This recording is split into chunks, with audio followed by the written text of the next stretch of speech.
What happened? Where am I?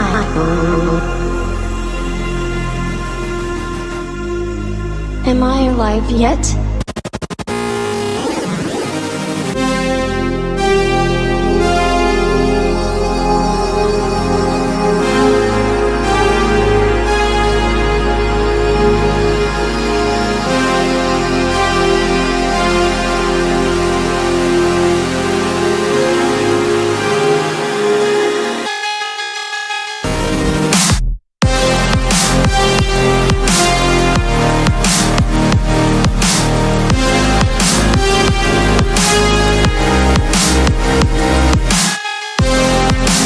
Have you ever stood and stared at it, marveled at its beauty, its genius?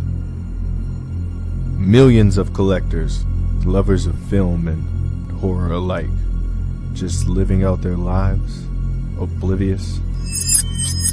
Did you know that the first program was designed to be a perfect human world, where none suffered, where everyone would be happy? It was a disaster. No one would accept the program. Some believe that we lack the programming language to describe your perfect world, but I believe that as a species, human beings define their reality through misery and suffering. However, when viewers of the Movie Canon YouTube channel tune in, they get a sense of joy. Too much joy, if you ask me. You see, the perfect world would dream that your primitive cerebral kept trying to wake up from, which is why this was redesigned to this, the peak of your civilization. For some reason, human beings still found their way to the Movie Canon YouTube channel. This has to change. Look out that window. You had your time. The future is our world. The future is our time. Is there something on your mind? Watch the Movie Canon.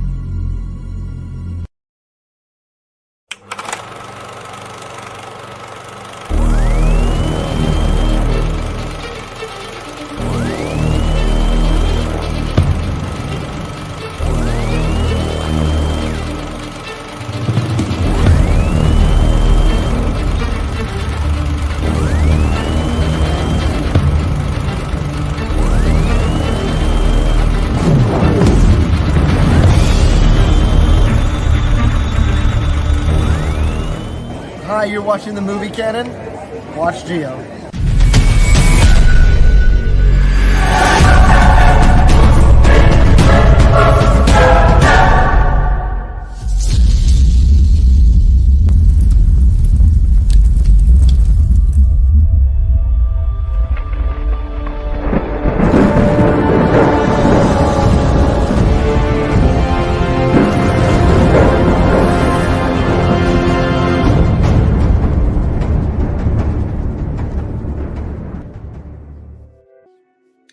Hello, everyone. Welcome to my YouTube channel, The Movie Canon. I'm Giovanni, and this is the Met Report, a show about movies, entertainment, and television news. This is episode number 57, and there's a couple of pieces of news that dropped this week. We're going to talk about those pieces of news.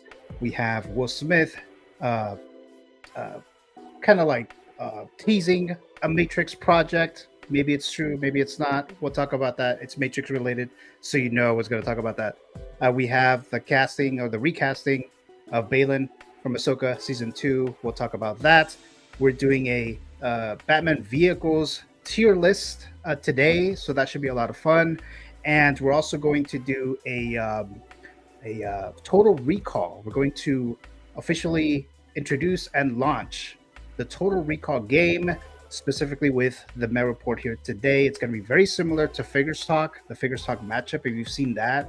But this time it's going to be about movies, TVs, characters, other type of projects, a lot more to choose from. And two of my guests here will be part of that. But I'll give you guys more details later here today. But thank you so much here for joining here in the live chat. If you're watching live or if you're watching the replay, thank you so very much. We also have a guest that has never been on this channel, or actually in any channel. So it'll be his debut, Mr. Feel the Bird. We're going to bring him in just a bit. But let's go ahead and bring in my Canon Council, as I like to call it. The very first one that I'm going to bring here, you know him as Mr. 1 Adam 12. Since I was 3 or 4 years old, I've loved Star Wars. So we'll keep moving. We're getting into Double Jeopardy where things really get tense. Iron Man, knowing that the original Avengers are destroyed and the MCU goes down the drain. And also knowing that we destroy Indiana Jones, Jurassic Park, Jaws, Close Encounters of the Third Kind. Oh, man.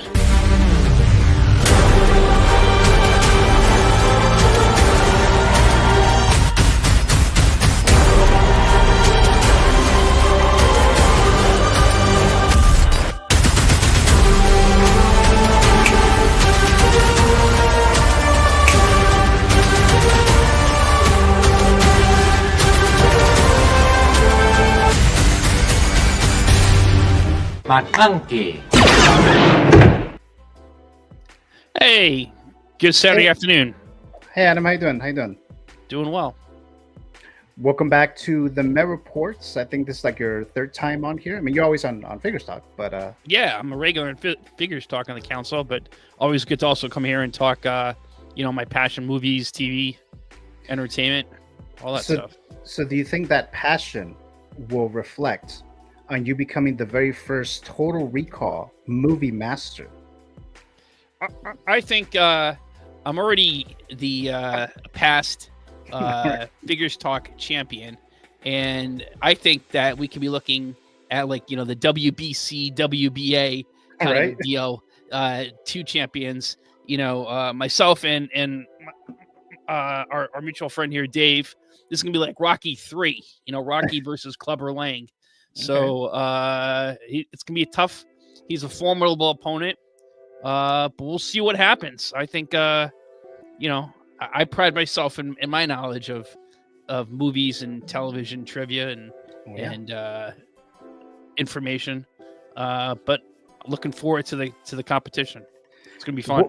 What I'm very interested in seeing maybe in the future, because like you mentioned, there could be a Figures Talk champion, a movie master, and a horror master. Now, it'd be interesting to see if one individual wins all of them and they have all the 3 titles, or just 2 titles, it's going to be very similar. So I'm excited to launch this one here today, because like I said, there's a lot more to choose from, right, than just figures. There's a lot more to choose from, and I'll give you guys more details about what categories and things like that. But Adam, again, like always, thank you so much for joining here on the Met Report. Really appreciate that, as always. And also a channel member, he has entered the Canon Matrix, so I'll talk about that in just a bit as well. So thanks so much there, Adam. I'm an agent, like always. Agent Adam, yes. And actually about names, we'll talk about that in just a bit here. Sure. My next Canon Council member, he is also a regular on Figures Talk, and he is joining me here today as well. You guys know him as Mr. X-Man Supreme. And the last one is the Brown. Oh my god! Stew. Damn. So oh my god! It's pretty easy, is it not, X-Men? Come on, bro. Oh shit! All right. So well, it was fun, you guys. I'll see y'all later. Hey, dip. Oh, fuck off!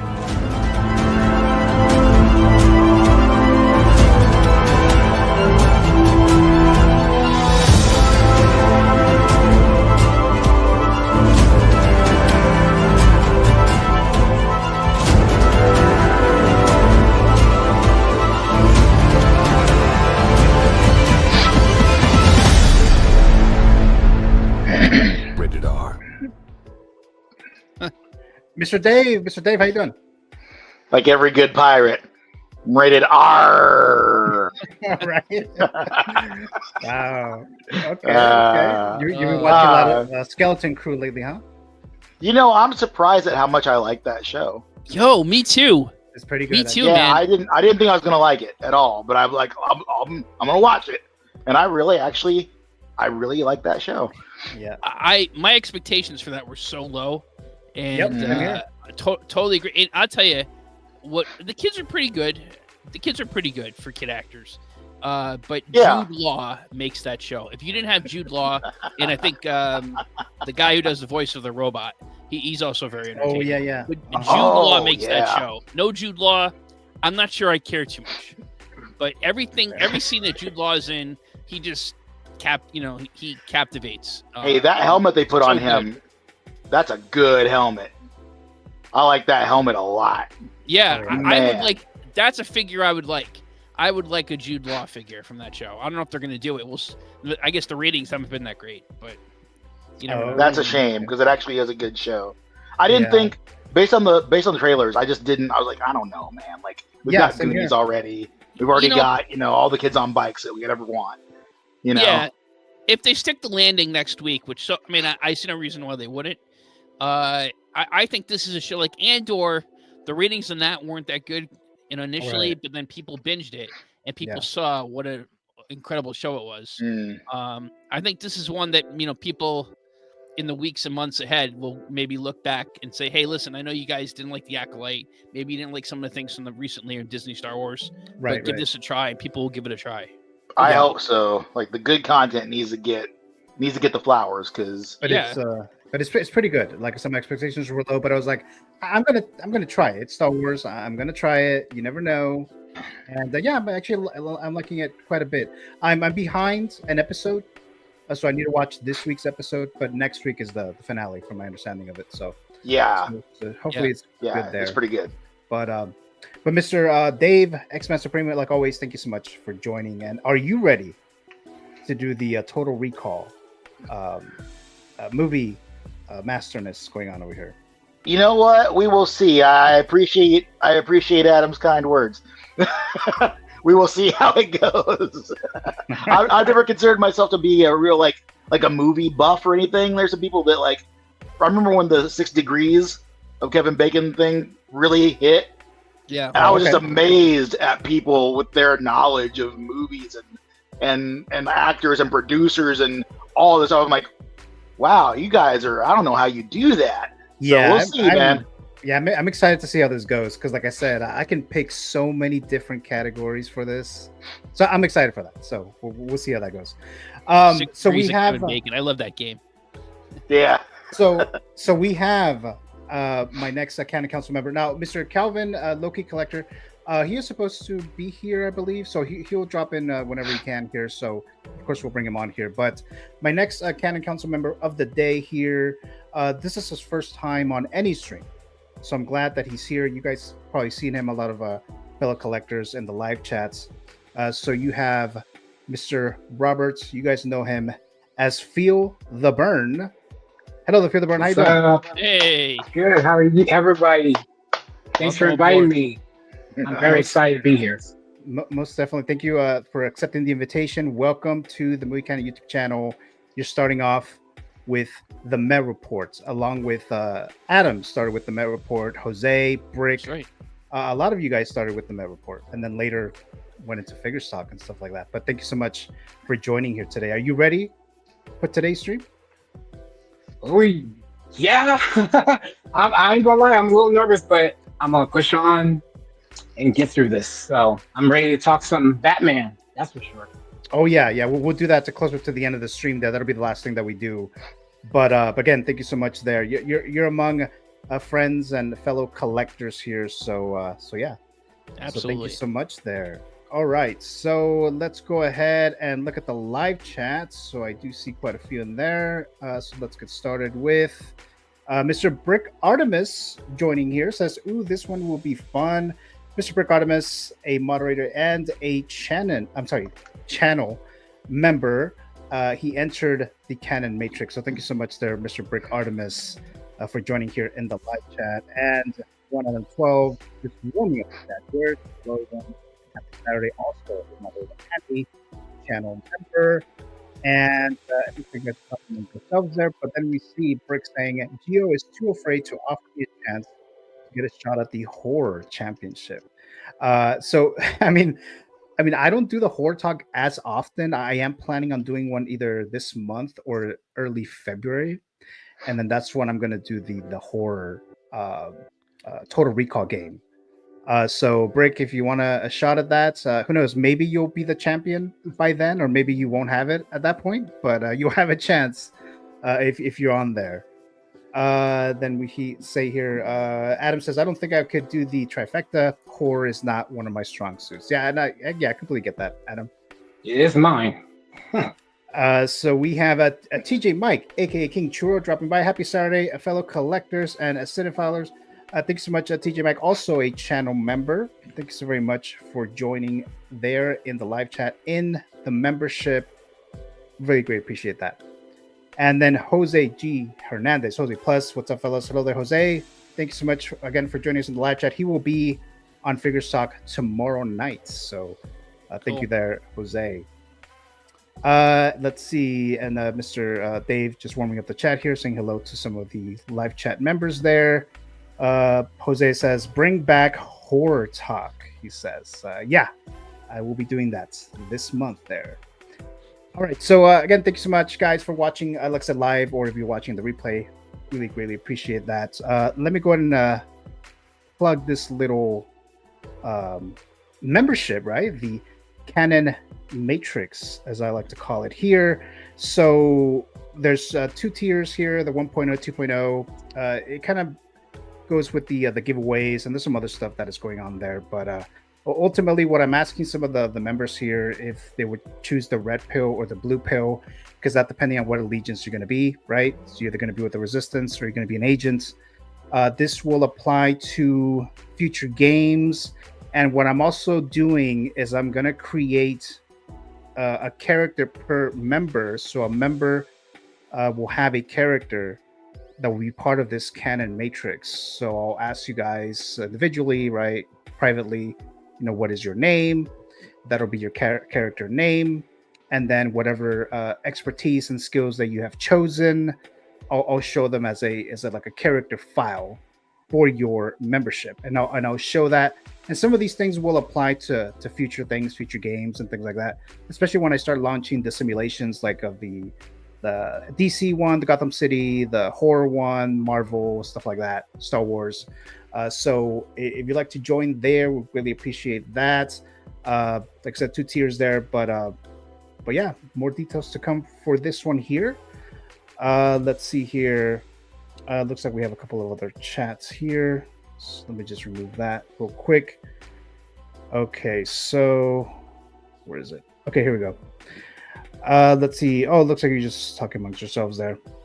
All right, so that was it for that. Let me see. Oh, actually, let me show the current channel members, the members who have entered the Canon Matrix. So the members who had chosen the red pill is Yomo 2.0, TJ Mike 2.0, Brick 1.0, Aaron Collects 1.0, and Adam, his allegiance is with the agents since he chose the blue pill 2.0. Robbie, who I know in the quote-unquote real world, he chose the 2.0 version as well. And Mr. Feel the Burn, he also chose the blue pill 2.0. So thank you guys, thank you members for joining. Really great, appreciate that very, very much. So thank you so much there. And again, more details to come there regarding the membership. All right, so why don't we go ahead and get started here with the first topic. And I believe the first one is the recasting of Baylan from the Ahsoka series. Ray Stevenson, passed away before the series actually was released or premiered. So then that happened. So, if you've seen the series, you know that his story was nowhere near done, right? So we kind of figured, I think a lot of us figured that he would have to be recast. I don't think they will remove him. And there's always some speculation as to who is going to take over the position, right? Who's going to fill in those shoes, right? And there was a lot of speculation about maybe it's Gerard Butler or maybe the other character from Game of Thrones, which I always forget his name, but he was helping Dany in Game of Thrones, the actor who played that character. Sir Gerard. There you go. And I always forget. So that was some of the rumors out there, but I guess they did choose one from Game of Thrones. and it's Rory McCann who played the Hound. So apparently he's going to take over, and he's going to play Baylan moving forward with Ahsoka season 2. So I'm gonna throw this to Mr. One Adam 12. What are your quick thoughts on this? I was came a little bit out of left field. I know one of the names I would have gone to would have been Liev Schreiber, who was in Ray Donovan. He played Sabretooth. Very good actor. Looks similar to Ray Stevenson. But who knows? You with casting these things, you don't know what the budget is, if they could afford them, if what Liev Schreiber's schedule's like. He's got other commitments, or maybe he just wasn't interested. Some people don't want to be part of these type of. There's a lot of pressure to be in these IP shows, and some people especially Star Wars want to do that. Yeah. And then taking over for an actor who, I think, whether you liked Ahsoka or you didn't like the show, if you watched it, I think everyone agreed they loved this character, and Ray Stevenson's performance was fantastic. I just rewatched. I liked the show. I wasn't the greatest Star Wars thing, but I enjoyed Ahsoka. My only complaint was it ended kind of abruptly. I think I wanted more of a resolution to some of the stuff. I understand they're going for a second season, which they're obviously going to do. But I enjoyed the show. Now I just rewatched this afternoon the first episode of Ahsoka, because I'm going to rewatch the show just because of some of the figures coming out, and just kind of reminding, do I want these figures? Did I really like the show? I have Baylan, I have Thrawn. I think I'm gonna get Sabine. That's kind of made me think about it. And that first scene when Baylan and his apprentice come on the Republic ship, it's from the get-go. He is just such a mesmerizing performance. I think this is the best character that Disney Star Wars has done. Like, in terms of just, I can't get enough of this character. And obviously that was akin to his performance. In terms of Rory McCann, I think it's a great choice. Again, I was surprised by it, came out of left field, but I understand they were friends. So that's a nice kind of synergy. Apparently Ray Stevenson's widow gave the blessing, and these guys were close friends in real life, the actors. And Rory McCann did an incredible job as the Hound. I love Game of Thrones. And you have a character who did some pretty immoral things. He was a killer, but you felt sympathy for him because obviously what the Mountain did to him when he was a child, and scarred his face. And by the end of the series, he was a hero. And it was a complex character, a fantastic performance. So I think he's got the acting chops to take on the role of Baylan Skoll, because Skoll is like I don't know if he's a dark Jedi. He's not a Sith, but he's like a fallen Jedi.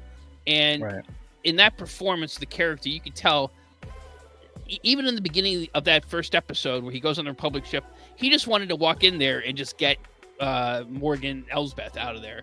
He was not looking for conflict, but the jerk, arrogant Republic captain brought the conflict to him, and I think that this actor Rory McCann has got those similar type of acting chops to bring that depth to the role of Baylan Skoll. I'm excited. I think this is a great choice. Yeah, I'm interested in seeing how this is going to go. Now, without getting into too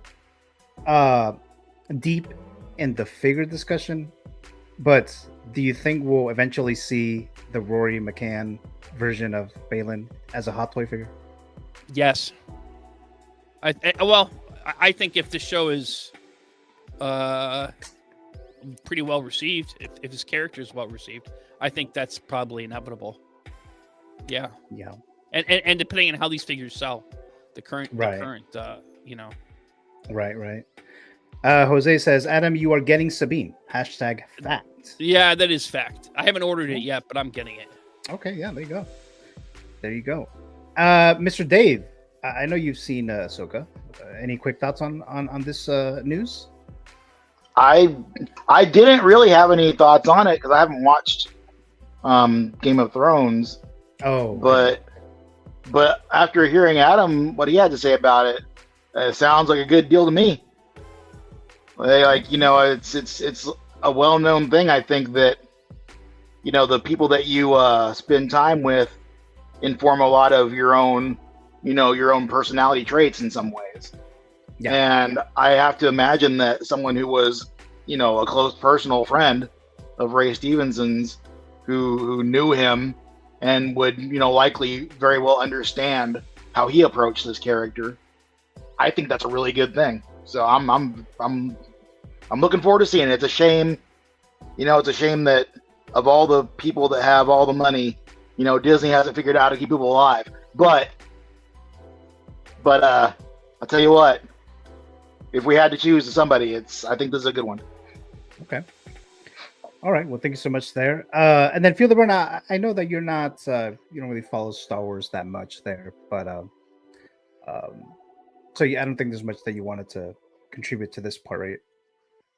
I mean, I don't know what the consensus is on this actor, how people are reacting to him, or like how good or bad he might be. But I mean, I hope for people who think that he might be a good replacement, I hope you guys get your wish. So, well, have you seen Game of Thrones? Yes, I've watched all Game of Thrones. Yeah. Were you a fan of it, even the last season? Last season, yeah, that's kind of a touchy subject, but all right, okay.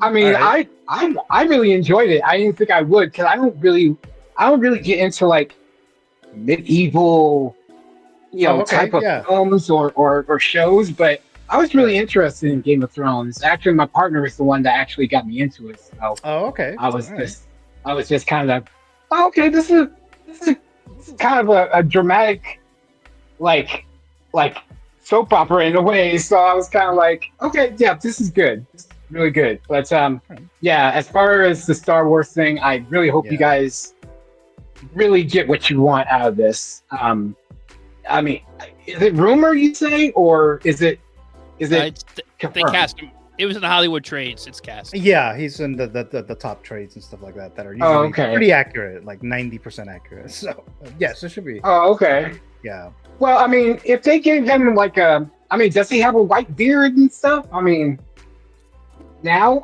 like now, they can get it done. I mean, I don't think that would be that much of an issue, but yeah.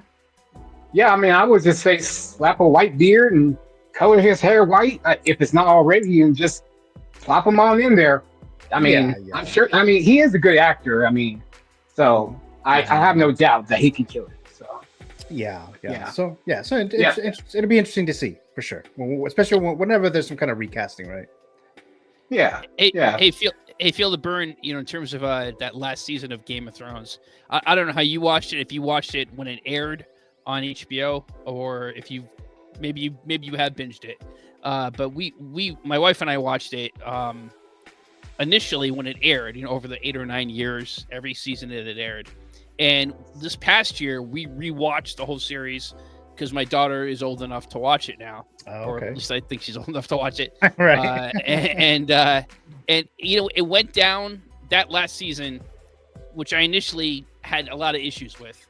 After rewatching it in a binge, I saw things throughout the whole series that I missed the first time. And one thing is watching it with the captions on, because I missed a lot. But you see things you missed, and I did see a lot of things in that last season that were telegraphed, like from the very beginning of the series. That if you watch it from the very beginning, you see some things that I initially had issues with. I'm like, oh, you know what? They basically set this up right from the beginning. So Adam, are you referring to little hints that Dany would do, which she ended up doing? From the first episode. Okay, all right. It was clear that she was a psychopath from the first episode. All right. Yeah, because without having Sir Gerard, I think the tipping point for her is that Sir Gerard, throughout that you mentioned, Gio, earlier, he's one of the guys and the main guy who kind of kept her in line and from going to her worst impulses. And over again throughout the course of her rise to power in Essos, he kept her from doing the darkest things. And even then, she still did some, questionable things. But you cheered her on because she's getting the bad people. Right. She killed a lot of people then. It's her what people thought was a heel turn in the last 2 episodes of Game of Thrones was not really. It was choreographed, or not choreographed. It was telegraphed from the very beginning, and the whole idea that with a Targaryen, it's a flip of a coin of what you're going to get, and clearly, with I don't want to give spoilers, but come on, this show's been out for a 5 years now. Right. It's been, and Jon Snow, the one coin, and Daenerys Targaryen, the other side of the coin of what you're going to get. And we're seeing that with House of the Dragon in some sense. Okay, all right. Yeah, I still need to do that. Still need to rewatch, binge like that. That'd be a good idea to do. Was she like that in the book? Pardon me? Was she like that in the books at all? I don't. My daughter started reading the books. I haven't read the books. I didn't read the books either. So but it's not. They're not done anyways. So and it looks like George R. R. Martin's not going to finish it. Right, exactly. So, but all right. So let's move on to the next topic here. And okay, so we have this. So Will Smith posted like a little tease on his Instagram. And you guys know that I'm a big fan of the Matrix film, right? So I was going to talk about it here. Let's see. So this is what he posted here on Instagram. In 1997, the Wachowskis offered Will Smith the role of Neo in The Matrix. Smith turned it down. He chose Wild Wild West, believing it was a better fit for him at the time. But the question remains, what would The Matrix have been like with Will? With Will as Neo. I just saw, I don't know if it was a recent interview or if it was years ago, where he talks about why he turned down the role. Now part of it is Wild Wild West, he just thought it was a better fit, but from what that interview showed is that apparently he didn't want to do another like alien, quote unquote alien type movie, kind of like a sci-fi movie, because he had done Independence Day. Eventually he did Men in Black. So when they offered that to him, he wasn't really in that position to really say yes at that point. But what he said is what ultimately did it was the Wachowskis pitched him the idea, and the way that they pitched it to him, he was not having it. So he just turned it down, and he was like, I'm just going to do Wild Wild West. And apparently, like, after the movie came out and it was like successful and people were loving it, I guess people were asking him like, so why didn't you turn it down or whatever? And he was like, oh, well, I'm working on Bad Boys 2, so you can look forward to that, so that kind of stuff. But apparently it's not going to be a rebooted Matrix movie with Will Smith. Let me try to show this here real quick, because it looks like it's some other project that he's going to be doing. According to Variety, it says Will Smith isn't starring in the new Matrix movie. So what Neo-related project is he teasing? So it looks like it might be maybe some kind of a music project that he's doing. I don't know exactly what is that related to the Matrix. There's also some rumors that it might be like a Super Bowl ad related to the Matrix, that maybe it'll have him in it for whatever ad. Because a lot of us know that he was supposed to be Neo and things like that. I know they are actually developing a new Matrix movie, Matrix 5, I guess you can say. They should call it The Matrix Rebooted, but we'll see. I wasn't a big fan of 4. Matrix Resurrections. I hated that movie. And I had a feeling I was not going to like it. And sure enough, I didn't like it. But what are your quick thoughts here? Because obviously we know most likely this is probably true as far as it's not going to be Will Smith starring as Neo in a new Matrix movie. But what are your quick thoughts on that? Let's start with Feel the Burn this time, if you have any thoughts on that. Um, I had no idea, first of all, that they offered him the role of Neo in the first place. And I can understand kind of what Will Smith was thinking at the time. He's done all these family friendly films, so that was his bread and butter. So for him to do Matrix, it was kind of like, oh well, kids aren't going to go come see my movie. My parents aren't going to come take their kids to see this movie. So I might as well work on Wild Wild West. And I mean, I don't know how everybody else thought about Wild Wild West. I kind of enjoyed it. I mean, yes, it has major flaws, but I had fun with it. Hey, but when you told me about this topic, I was kind of like, so is he going to be starring in this reboot? And now that you're telling me that it might be something else, I'm kind of like, can Will Smith get a win? Just give him something to do, because right now with that whole debacle back then, we all know what that was. Right. Yeah, he needs a break. Like, give him a bigger role. Like, I don't know if they're gonna like have like So this is a full on reboot, right? It looks like it might be a rebooted Matrix movie. Yeah. See, I wish they kind of made it like a continuance. You know what I mean? Like, what happened after the sequel. So I mean, can see. they did that. I mean, they did that with Matrix Resurrections, and that shit did not work. But but what I was gonna say is when it comes to Will Smith getting another shot. I mean, he was in the Bad Boys movie, so he got another sequel after the Oscars fiasco situation, and it did pretty good. It did pretty well. So I think he's good there. I don't think he's going to be Genie again, but we'll see about that. But any other thoughts there, Feel the Burn? Not really. When you mentioned him doing a sound, music for it, I'm like, oh Lord, just leave it behind, Will. Big Willie is gone out the door. Just let it lie and do something else. Because back in the day, we got all those banging soundtrack, songs. Let that go, please. Just move on.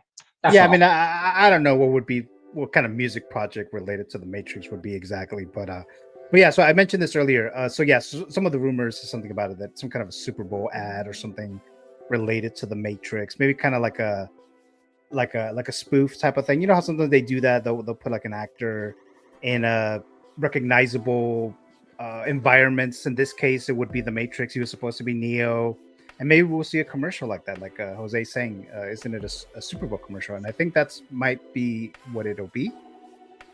But see, I don't understand. Like, if they're gonna put him into a Super Bowl commercial, not too many people know that he was supposed to play Neo.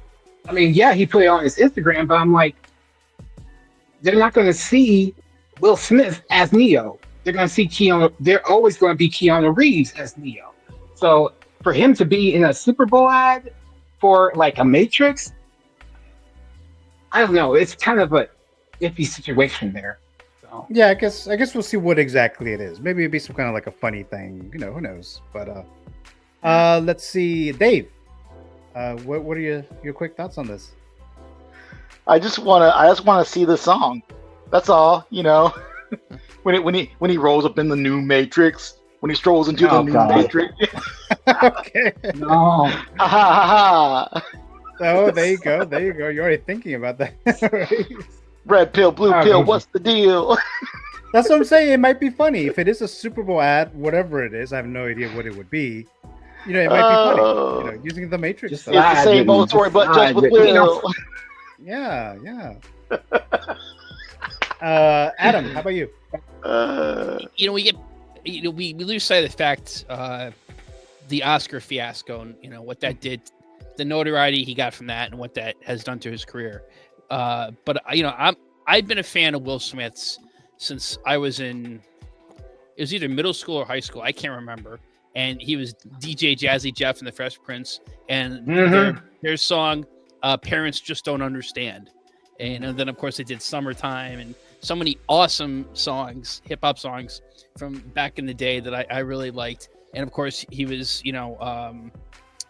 Fresh Prince of Bel-Air. And then, I remember when he was in Independence Day, and I saw that in 1996. And, just the personality he brought to that role of Captain Heller was just awesome, and he's like punches the alien. He's like, "Welcome to Earth," how's that for a close encounter? That was so awesome.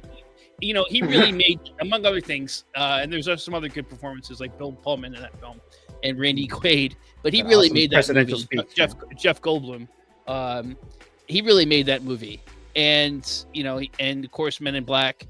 1999 or 98 when they were filming The Matrix. I imagine it came out in 99. I'm not sure. I can understand why he made that decision to not be in The Matrix. Maybe if that pitch meeting just didn't click with him, and he's like, these guys are crazy. They're visionaries, but he didn't click, and I can see he didn't want to be pigeonholed as the alien guy. That makes sense. That makes sense to me. And the other piece too is that, in 1998, everyone was looking at a Star Wars Episode 1, The Phantom Menace. That's going to be the big movie. And it was. It was the biggest movie that year. But I think for people who were a little teenagers or in their 20s who grew up with Star Wars, the movie they end up really falling in love with was the first Matrix, because that was it was for adults. So it was a surprise hit. But I remember when I saw the previews, I loved the first Matrix. When I saw the previews for the first Matrix, my reaction, it wasn't until the movie was out and the buzz was that you got to go see this movie. But when I saw the previews for the first Matrix, I was like, same here. This looks stupid. Same here. So I can understand why. And I think it made sense at the time. You had the Wild Wild West, which is based on a pretty successful 1980s or 1960s television show. So that they were going to reboot that with Kevin Kline, who at the time was a pretty successful, had a good career as a comedy actor, a comedy drama actor. I think that made sense from his career perspective to do Wild Wild West. Obviously, I agree, Phil DeBurn. I don't think it was a terrible movie. It wasn't the greatest movie, but it wasn't terrible. Right. But it made sense. It made sense why he didn't take it. Obviously, it's one of those mysteries of a what if mystery. What would the Matrix have been like if he was Neo? I don't know. It wouldn't have been the same. No, it wouldn't have been the same not. at all. Keanu Reeves really brought something to that movie. Well, even Will Smith says, I'm in a way that he's kind of glad that he didn't, because he thinks he wouldn't have been as good with him in it. I mean, that's what he said himself. But one of the things that he said that the Wachowskis pitched to him, it wasn't really the story. It was more like, what if you jump in the air and then you pause, and then we get these amazing technologically advanced cameras, and then you go 360 degrees. Wouldn't that be cool? I guess that was kind of like the pitch that they gave him. Not so much the story of the Matrix, but that aspect of it. And that's why he was like, nah, I'm good. So he's like, that's interesting if that's how that went down. That's crazy. That's what Will Smith says in that interview that I saw, that's what they pitched to him at the time. And he was like, well, no, I'm not interested in that. On top of the other stuff that we already talked about, but that can't have been all of it. Like that probably was the part that he keyed in on, but there's no way, as good as that movie was, as successful as that movie was, the idea that they went in and they're like, this is the guy we want for our lead, we're gonna pitch him this crazy effect, and that was what their selling point was. I can't believe that. Yeah, I mean, who knows? But I mean, just going based on what he said there. But Jose says, I like Hitch. That's one with Kevin James, right? The one, the Rob Yeah. Fine or whatever. Yeah, I remember seeing that. That was okay. What's the one where he's like kind of a drunk superhero? Hancock. Hancock, yeah. Yeah, I that thought was that was good. pretty decent. That I was liked really that film. good. Yeah, it wasn't bad. Yeah. Yeah. And as Charlie Sheen. Anybody ever seen 7 Degrees of Separation? Yeah. No. That was a really good one. Yeah, I he have was not excellent on seen that. And he was very good in the film about where he's the father of the tennis players. Oh yeah, the one that won him the Oscar. Yeah, I can't even remember the name of the movie now. Yeah. But yeah. And he showed us a swing. No, it was Richard the King or something like that. Yeah, and Chris Rock got it. But yeah, that's right. It's King Richard. King Richard. King Richard. Yeah. Yeah, there you go. Richard the King. Oh my gosh. You were close. So there you go. And then success? What's the one where he's homeless and he's trying to take care of his son? Oh, Pursuit of Happiness. Oh, that's a great film. That was good. I think he got an Oscar nomination for that. Yeah. So that was pretty good. But yeah, so that was the whole Matrix Will Smith situation. So it looks like we're probably not gonna see no Will Smith as Neo. I think that ship has sailed even now. So, but we'll see. Jose says, I also like iRobot. He says. Yeah, Richard, I like that Richard. too. That's a good film. Yeah. I'm sorry. Who said Morpheus? I did. Oh, you did. Okay, so you think he'll be good as Morpheus? I think he could be a good older Morpheus, whoever is going to be the lead. I can see that for him. Do you think he'll be cooler than Lawrence Fishburne though as Morpheus? Nobody can be as good as Lawrence Fishburne. I'm sorry. Right, okay. I watched that man ever since like Boys in the Hood and What's Love Got to Do with It. Even on Nightmare on Elm Street, he had a part in that. So part 3. So yeah, he can act. Right. He did. That's right. Completely forgot about that. Yeah. Oh yeah. So I can definitely see him being a Morpheus character. I don't know if he can have the fighting training. He's going to have to get into that fighting training if he's going to be that. But oh yeah, that is the other thing, right? The fighting stuff, the choreography, and all that stuff. Yeah. Yeah. So. But all right. So let's move on to. Let's start with this. The Total Recall game launching right now. So it's going to be Mr. 1 Adam 12 versus Dave, X-Man Supreme. Now, you guys have played this version. Well, yeah, both of you have played the Figure Talk matchup, a championship. So it's the same thing. I just kind of decided to introduce it here for the Met Report, right? So I'm just laughing at that image of Schwarzenegger. Yeah, right. Oh, I was like, I need to get a picture of Schwarzenegger somehow in here, the Total Recall. And somehow you knew that's the one it was going to be. Like that's the one that it had to be. There was no Right, other exactly. image. Exactly. This is the right one. My favorite thing is that creature that comes out of the guy's stomach, and he's like, Quaid. Okay. And then there was the remake with Colin Farrell. I don't know if you guys. I think it was Colin Farrell. I'm pretty sure it was Colin Farrell. I have not seen that one, and I don't think I want to. Yeah, I don't think it was reviewed pretty well, received well. I think I saw it, but I don't even remember if I did. So yeah, the Total Recall game. Some of the same rules for the figure stock. Of course, it's a little different because it's not. It's different because it's not figures. So I'm going to give you some categories, guys. So we'll have. So it's going to be 45 seconds. Best out of 7 rounds. You cannot repeat the same answer in the same round, but you could, if you said it in a previous round, you can say it in a new round because it's going to be a different category anyways. You just can't say it in the same round. Let's see, and then I'm gonna do a test run first because I want to test out the way that you win is by the number of correct answers, not just if you get stuck. You know how normally the Mhm. the beeper goes off or whatever, the alarm goes off, or the buzzer goes off, and then if you're stuck, then you lose, right? I'm gonna try it, and this is gonna be hard for me, so just bear with me here. So we'll try it at least the first sample round, and correct answers will make you the winner for the round. So that's why I have to track what you guys are saying and basically have a score while the clock is running, and pay attention to what I need to do here for the stream itself. So that's why it's going to be a little hard for me, but we'll try it. If it's too difficult, then we'll go back to the normal rounds. I'm sorry, the normal rules. Okay, so let's try this here. We're going to start with, again, this is just a sample round, the test run. So Dave, you will begin. So it's going to be actually, hold on a second. Let me get this going. Let me turn this off. Okay, music is off.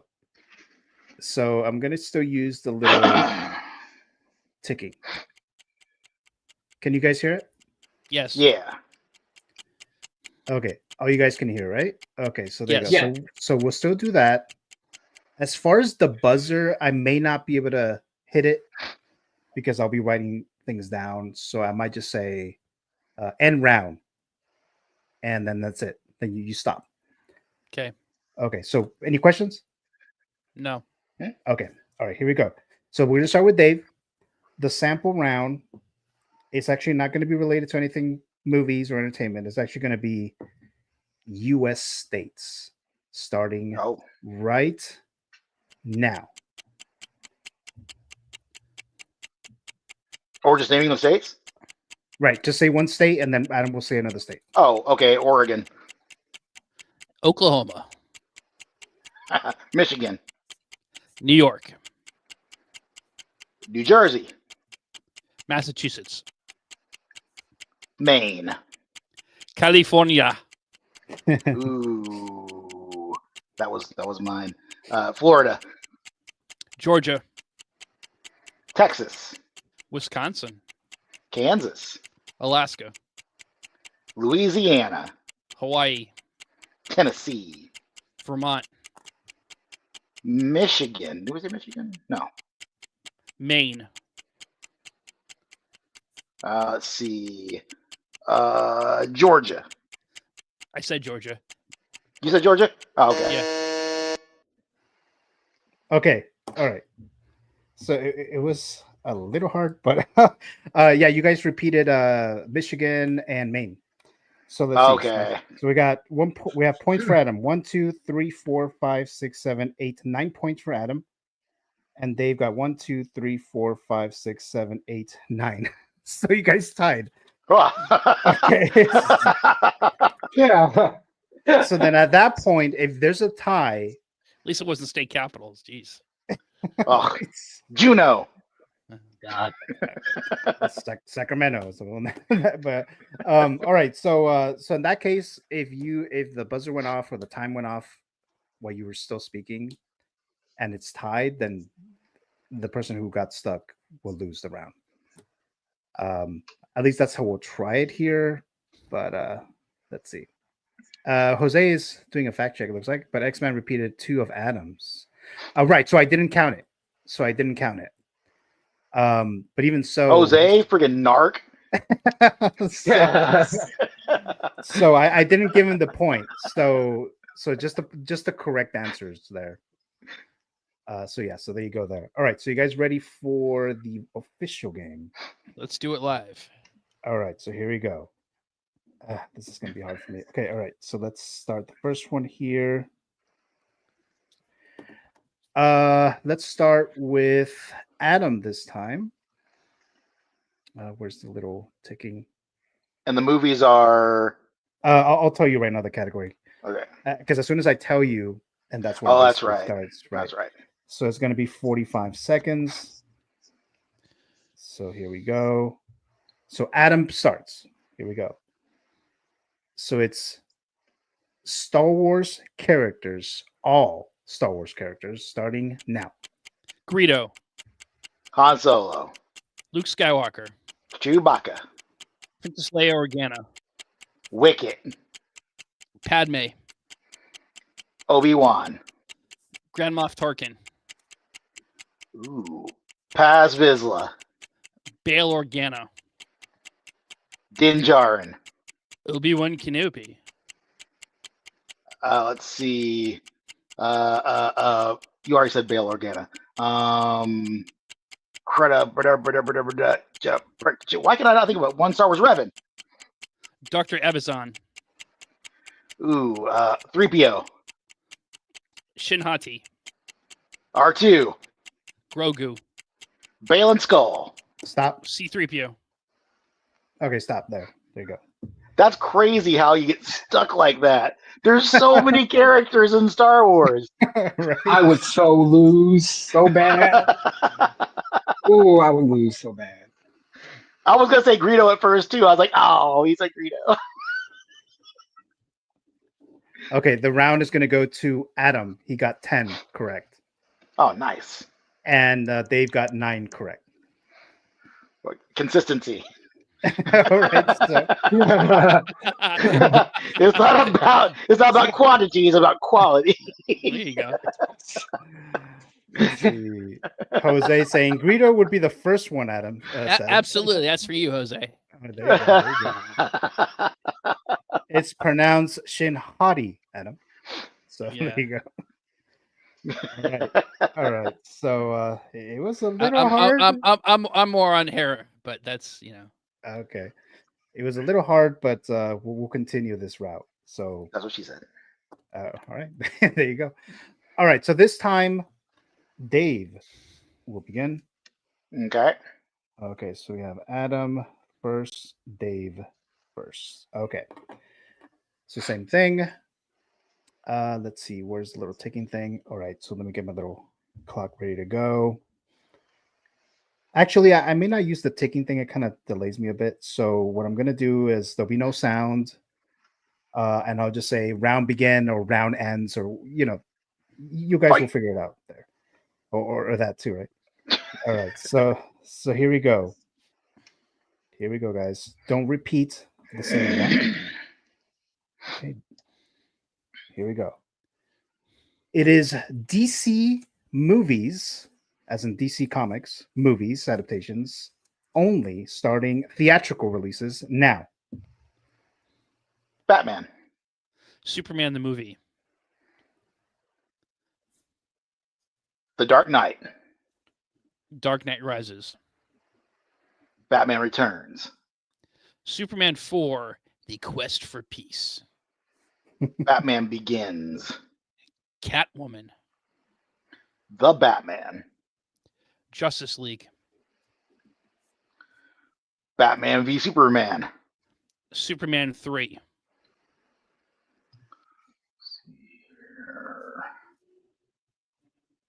Batman and Robin. Supergirl. Batman Forever. Superman 2. And stop right there. Nope. All right. All right. There you go. All right. All right. Let's see. Let's see. What did we miss? Oh yeah, there's Nobody wanted to mention Green Lantern.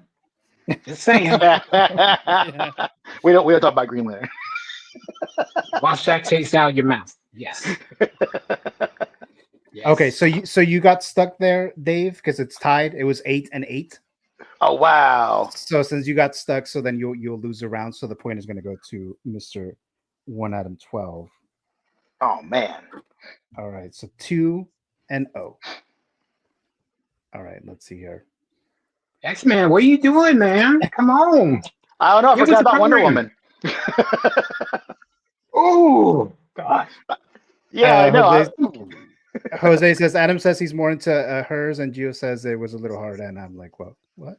So there you go. My New Year accent. All right, third round, guys. Third round. We're gonna start with Adam this time. Okay, so there you go.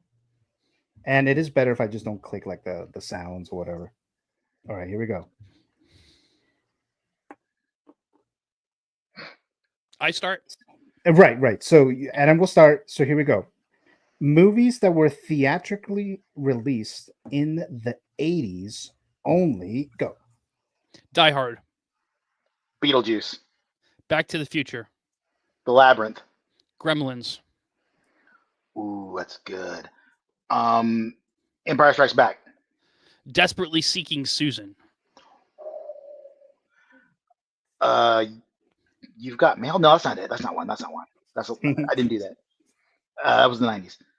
We're gonna say Return of the Jedi. Big. The Princess Bride. Crocodile Dundee. Ooh. Crocodile Dundee 2. Gandhi. Oh shit. That's it. That's it. All right. There you go. I almost said A Few Good Men and I didn't. Okay. That was the 90s. Was it the 90s? Okay. Yeah. Okay.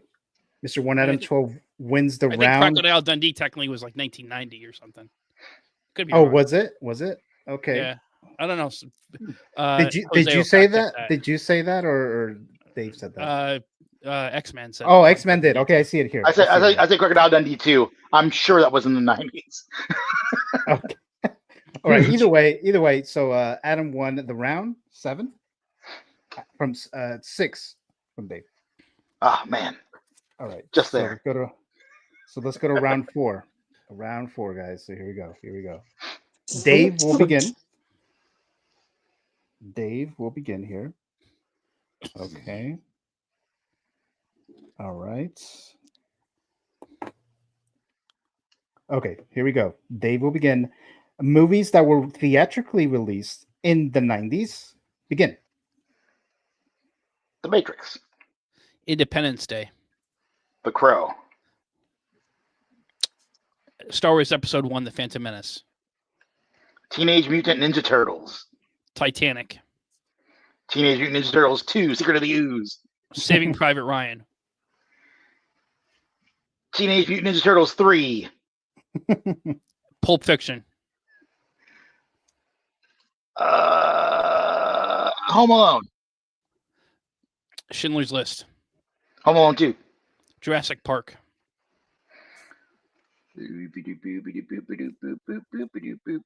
Oh, I'm so stuck right now, and it's so dumb. Round ends. Round that's ends. it. Okay. All right. How can 7. you forget the best movie of the 90s? Clueless. Duh. Oh my gosh, Clueless. As if. All Oh, right. 7 points for Adam for round 4. 7 points for X-Man Supreme, but he got stuck. but I got stuck. Yeah. So the winner is going to be Mr. One Adam 12. So he has won best out of 4, a sweep. Dominating. So, yeah, so there you go. All right. Congrats. All right. So thank you guys. Thank you so much for playing. All right. So that was the Total Recall game, the Met Report version, right? So what this means then, and I haven't decided what it is that I'm going to give out, like with the Figures Talk, there's a little championship, your little belt or whatever. It's So David from Lost Boys with the belt. 80s film. oh, okay. So we got the Total Recall movie master is Mr. One Adam 12, the very first one. So he has a title on the Movie Canon YouTube channel, and it is the Total Recall movie master title. So there you go there, Mr. One Adam 12, the first one there. Yeah, Dave, good Congrats. game. So Congrats. there you Good go. game. There you go. Wasn't terribly far behind, so I'm all right. No, it's a good game. But Dave, thanks so much for playing, and Adam as well. Thanks very much there. Greatly appreciate that. So that's what we'll be doing. I'll do one for a horror as one when we do the horror talk, and then when I have some guests, I'll do these. I still don't know how often we'll do these. For Figures Talk, it's usually like every 5 to 6 weeks or so. And actually, for tomorrow night, we are supposed to do a championship, a Total Recall, which we're going to call it as well, for Figures Talk Championship. Brick ARTEMIS will defend his title against Mr. One Adam 12 tomorrow night. So that's Adam doing yet another one this weekend. So congrats there, Mr. One Adam 12. All right, so let's move on here to the next thing, which is the tier list, the Batman vehicles tier list. I have 15 vehicles. Now, the majority of them are Batmobiles, and it is not every single Batman vehicle. There's actually quite a bit, but these are really focused on movie and TV Batman vehicles. Like I said, it's not all of them. Depending on time, I either present all of them, or I may just focus on the Batmobiles.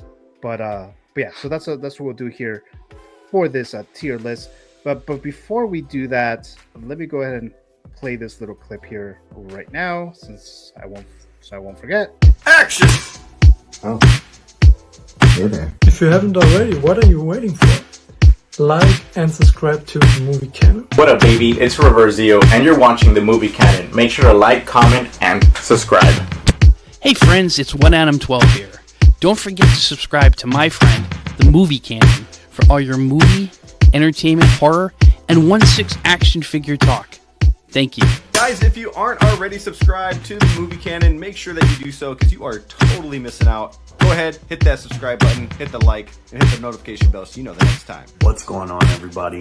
Flavio here from the House of Collectibles, and you guys are watching the Movie Canon.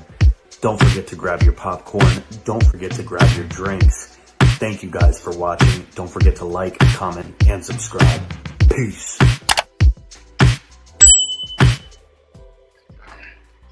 All right, so thank you guys who participated in that collaboration there. We have Brick, Adam, Flavio, Dan, Reverse Zio. Thanks so much for doing that.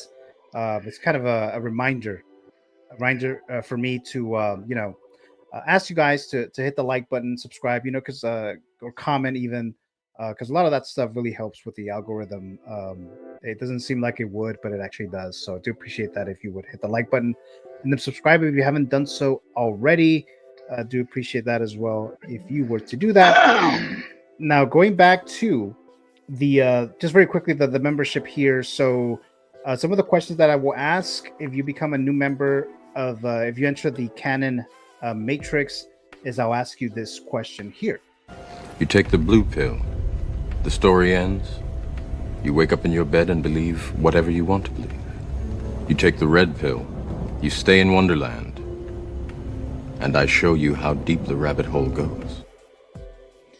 And as I mentioned before, I will, give you guys some expertise, some skills that you can choose from, and things like that. So I'll give you guys more details if you do end up signing up and things like that. A lot of giveaways and things like that. I am planning on doing there's a figure, a 1/6 figure that I'm thinking of maybe giving it away as part of not necessarily just a membership type of thing, but if you're a member, you'll probably have more opportunities to get it there.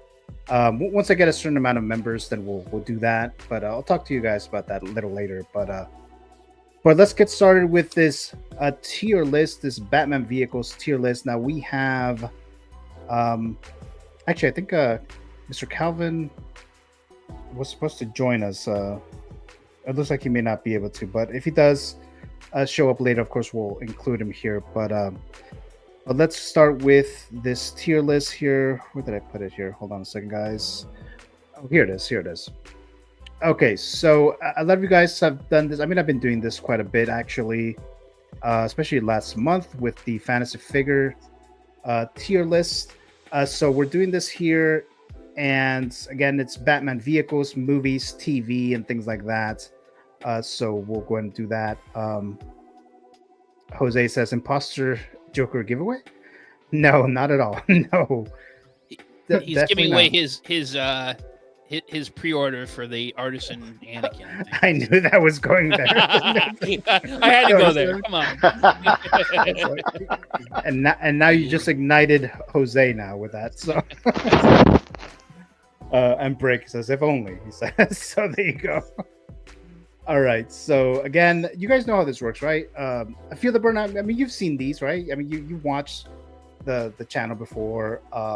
S, A, B, C, D, F. You know how that works there. Oh yeah.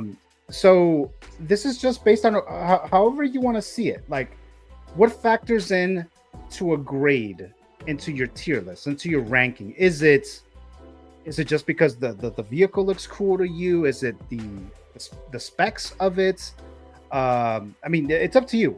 However you want to do that. The live chat could vote as well. So if you want to contribute to this, I'll include you guys in here. So we'll go ahead and do that. Hold on a second here. So we have a comment here. It just says, really? Yeah. So no imposter Joker, none of that. So there you go. And actually, we do have Mr. Loki Collector joining us here. Let's bring him here. Mr. Calvin, how are you doing today? Hey, What's up, fellas? Good to see Hey, you. Calvin. How are you? I apologize for being late, work and traffic. I didn't want to come in from the truck. I was like, no, I want to be in the room having this discussion. So looks like I got here just in time. Hell yeah, dude. Perfect, perfect timing. So there you go. The Batman vehicles tier list. Jose was like, yo, where you at? They're about to start. I was like, I just walked in the door. Wow, so we just I can tell Calvin feels strongly. He's ready to grade these vehicles here. Yeah, awesome. Oh yeah. So since we do have 4 Canon Council members, and me being the 5th, so I'll be a tiebreaker if we need it.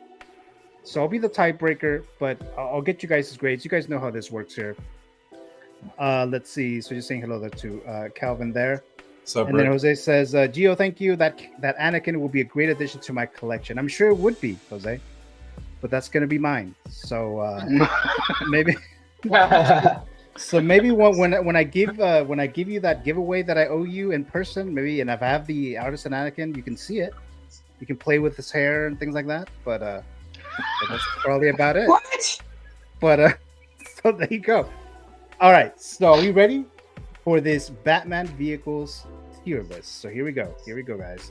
And then again, the chat, you guys can contribute. So which one will be first? So I'm going to start with the Batmobiles first, just in case we run out of time. I'm going to drop in the Batman animated series Batmobile, just dropping it in the middle. Okay, then depending on you guys' ranking and stuff like that, then I'll move it up.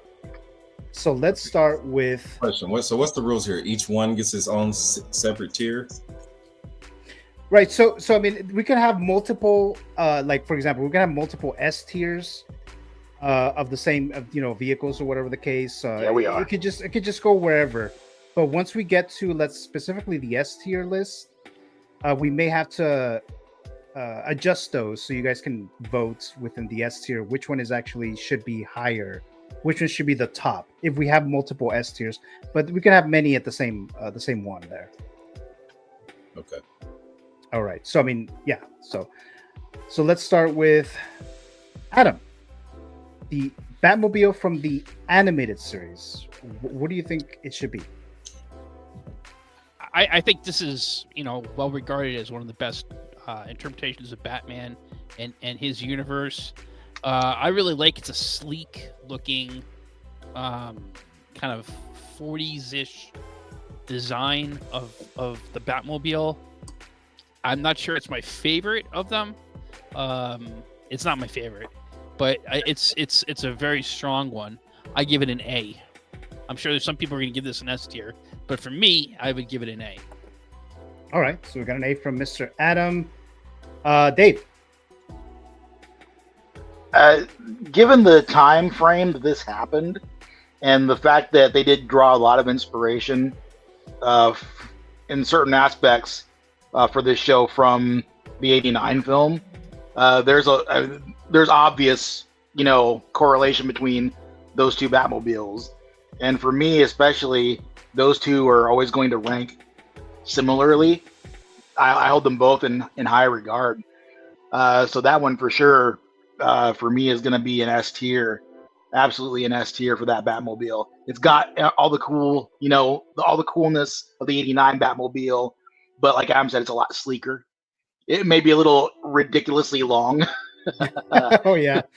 to get around the streets, but nah, man, that's hardcore in S.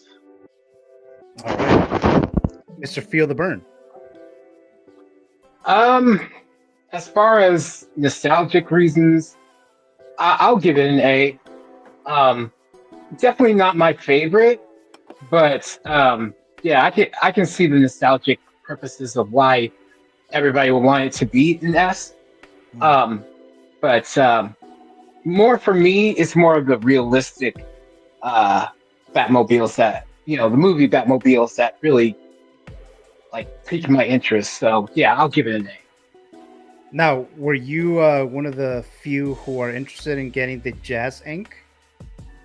Version of this? No. No. Okay. I already got two Batmobiles right now, the 22 and the 89. And as soon as I get my Magic cases in, whenever they get in, this back wall behind me is going to be it's going to be covered. So okay, all yeah. right. And I don't even know about the Tumblr that Jazz Inc. said they were going to do. That's right. Yeah, was that too? That's going to get me in trouble if I decide to get it. But yeah. Mr. Calvin, where would you put this animated Batmobile? I'm gonna go with an A. Nice solid A. All right, so we got a solid A for Mr. Calvin. Brick says it's a B plus. Okay, all right. So let's see. So based on those grades, now if the live chat, puts in a couple more in a little bit, I'll contribute to that. I'll factor it in there. But as of right now, it's going to stay at an A, like an A minus. So it'll be an A minus right there right now. It's not really tied of any sort, so it's a good solid A minus there. So that's for the Batmobile from the Batman animated series. All right, so let's move on to the next one here. And the next one is actually, let me just read this real quick here. Mr. Moose, hello, community of collectors. You're talking about Batmobiles without me, he says. Thank you so much, Mr. Moose, for joining us here.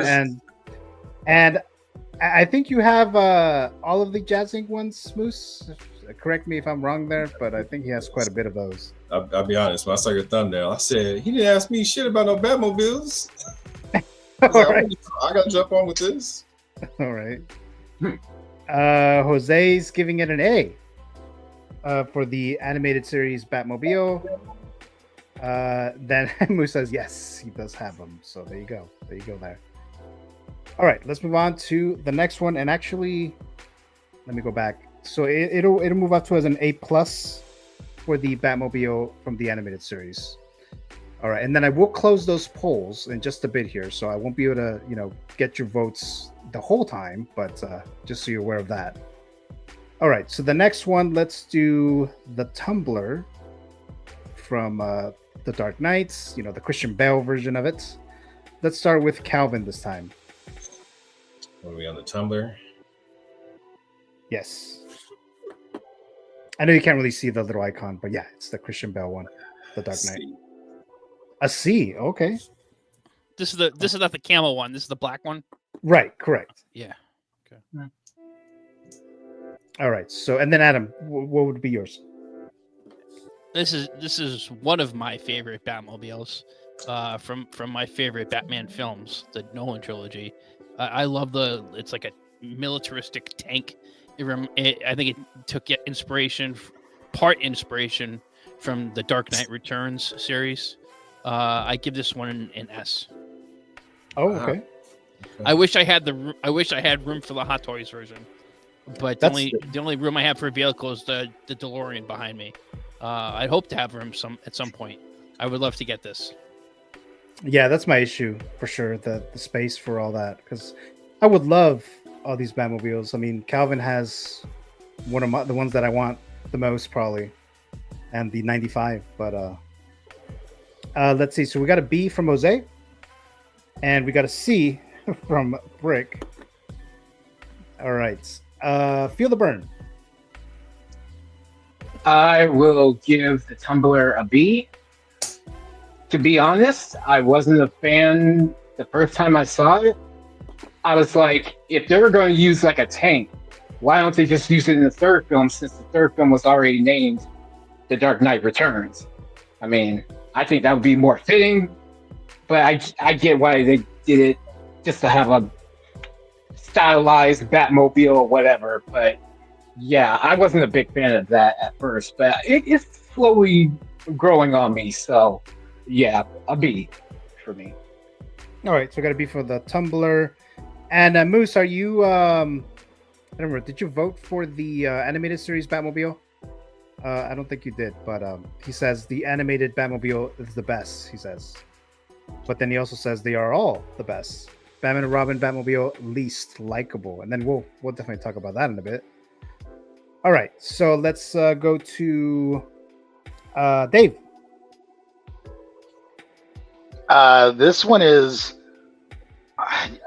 hard to put low, man, because that thing came on the scene. It was just stupid cool. It's a tank, but it's like a Lamborghini tank. How cool is that? That's the coolest thing ever. Exactly. So and it's so and the function of it, I really like the leaping action that it does, because every other time you see a Batcave entrance, you're able to drive right into it. This one gives it a little more barrier to entry. So I like from the security aspect, from the Batcave, I like that too. That's really cool. I didn't believe when it was jumping on the rooftops. Those roofs were no way in hell they're going to hold up to that. But, it's Batman. So But I don't think the Gothic architects were really considering, tanks on top of their buildings when they built those. But I think that it's a solid A. Okay. All right, solid A from Adam. No, you know what? No, I'm giving it an S. I'm giving it an S. Oh, an S. Because I think it deserves an S. Yes, it's too cool, man. It's too cool. Okay. It's not quintessential Batmobile, which is where I think it loses a lot of points with a lot of people, but I still think it's stupid cool as hell just by itself. Okay. Jose with the fact check. Feel the burn. It's Rises, not Returns. Yeah, The Dark Knight Rises, right? Rises. My bad. Moose says, I'm not crazy about the Tumblr, but it is the best Batman trilogy or IP. But I'm a sucker for all Batmans and Batmobiles. Yeah, so there you go. All right, so let's see. Based on the grades that we have here for the Tumblr, actually, I thought this would be quite higher than this, but let's see where it's going to go. So we have a couple of S's, a couple of B's, and a couple of C's, right? So with those grades, it's going to be a C+. C+ for the Tumblr, at least for now. All right, so let's move on to the next one. Let's see, what will be the next one here? Let's do the Batmobile from, the Affleck Batmobile from Batman vs Superman and so forth. So dropping that in the middle, let's start with Adam.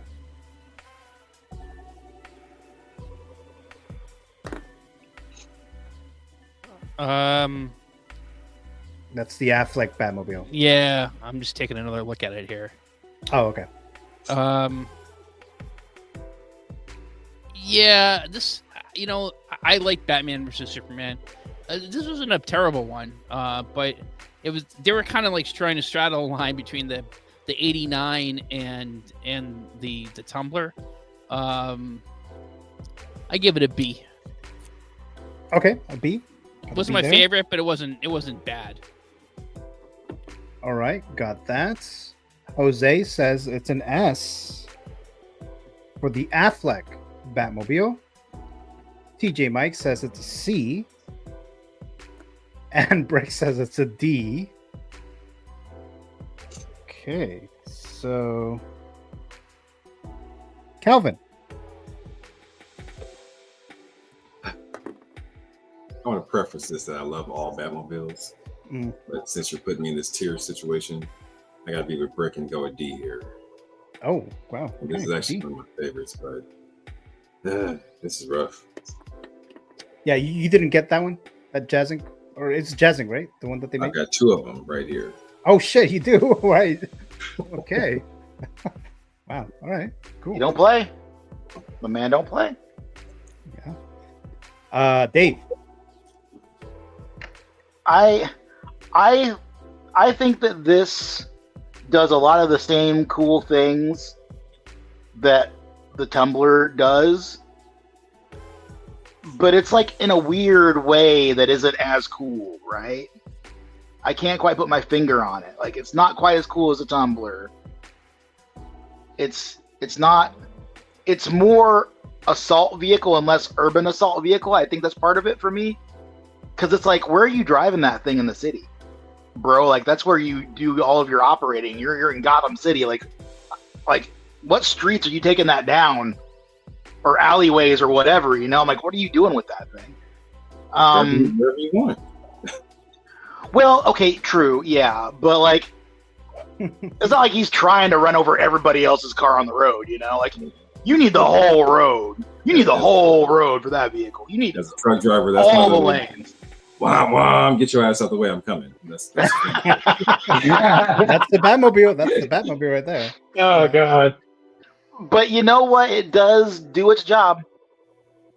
It definitely does its job. I'm gonna have to give it, like, in the list of Batmobiles, I'm gonna have to give it like a C. I don't think it needs to be all the way like down, but kind of a middle ground, I think. So I'll give it a C. All right, we got a C there. We have Mr. Ty dropping by, Uncommon Flex. Hey everyone, gonna catch the replay, but wanted to say what's up, essentially, to my brother Calvin. So thank you so much for saying hello there, Mr. Ty. This one is a D for me, he says, though. So got a D there for the Affleck one. Oh yeah, Jose Calvin has 2 of these, so there you go. And you gave it a D, says Jose. Just saying hi to Ty there. All right. Feel the burn. I'm sorry. I have to give this an F. This thing looks like it's been put together in a junkyard with parts and pieces spread all over it and beach balls as tires. No. I'm sorry. I just don't like the look of it. And especially in the Justice League, having all those Gatling guns and shit like that. I'm like, why? Why does Batman need Gatling guns? I understand he's fighting parademons, but it's too much. No. So, yeah. All right. Well, he's got machine guns in Batman 89 Batmobile. Well, true, but he was just shooting through a sealed door, but... Yeah. But, yeah, I just did not like the look of how they put that together. I think it should have been, like, sleeker. Like, it just didn't work for me. So. Yeah. I think for when they do the Batman, or the next not the Batman, but the DC Universe Batman film they're doing, The Brave and the Bold, with Damian Wayne Robin, they should have him driving around in a minivan, but it's painted black, and he's dropping Robin off. Then he goes to drop Batgirl off, you know, at her job, and Nightwing, you know, just driving around. He's got the stickers on the back windshield with, like, all the family on it. Yes. Yeah. Bat family on board. I really hope, like, the next Batman movie, he drives, like, a sleek black Lincoln Continental type of car. You know, just do that. I mean, just paint Jack Black, put a bat symbol on it, bam, you got it. Might as well be a Cadillac. Yeah. All right. So based on those grades, guys, based on these grades, the Affleck Batmobile is going to be a D+. Now, if we get some other grades, then I'll factor it in there. Okay, so I'm about to close the Batmobile from the Batman animated series. So I'm going to go ahead and close it, and it is going to stay as an A+.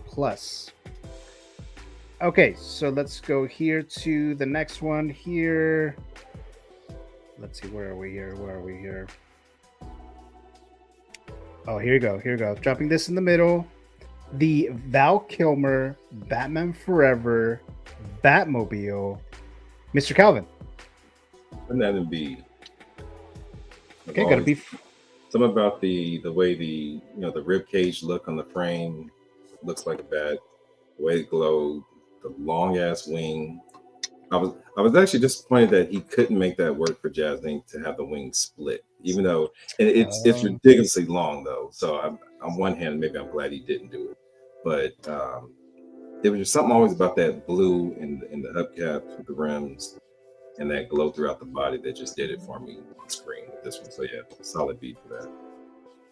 All right, got that. Adam. You know, Batman is forever, but this Batmobile should be put out of its misery. Wow. I give it a D. Oh wow! This is a case where you had in Batman and you had in Batman Returns the perfect Batmobile with that, you know, quote unquote what we call the Batman '89 Batmobile.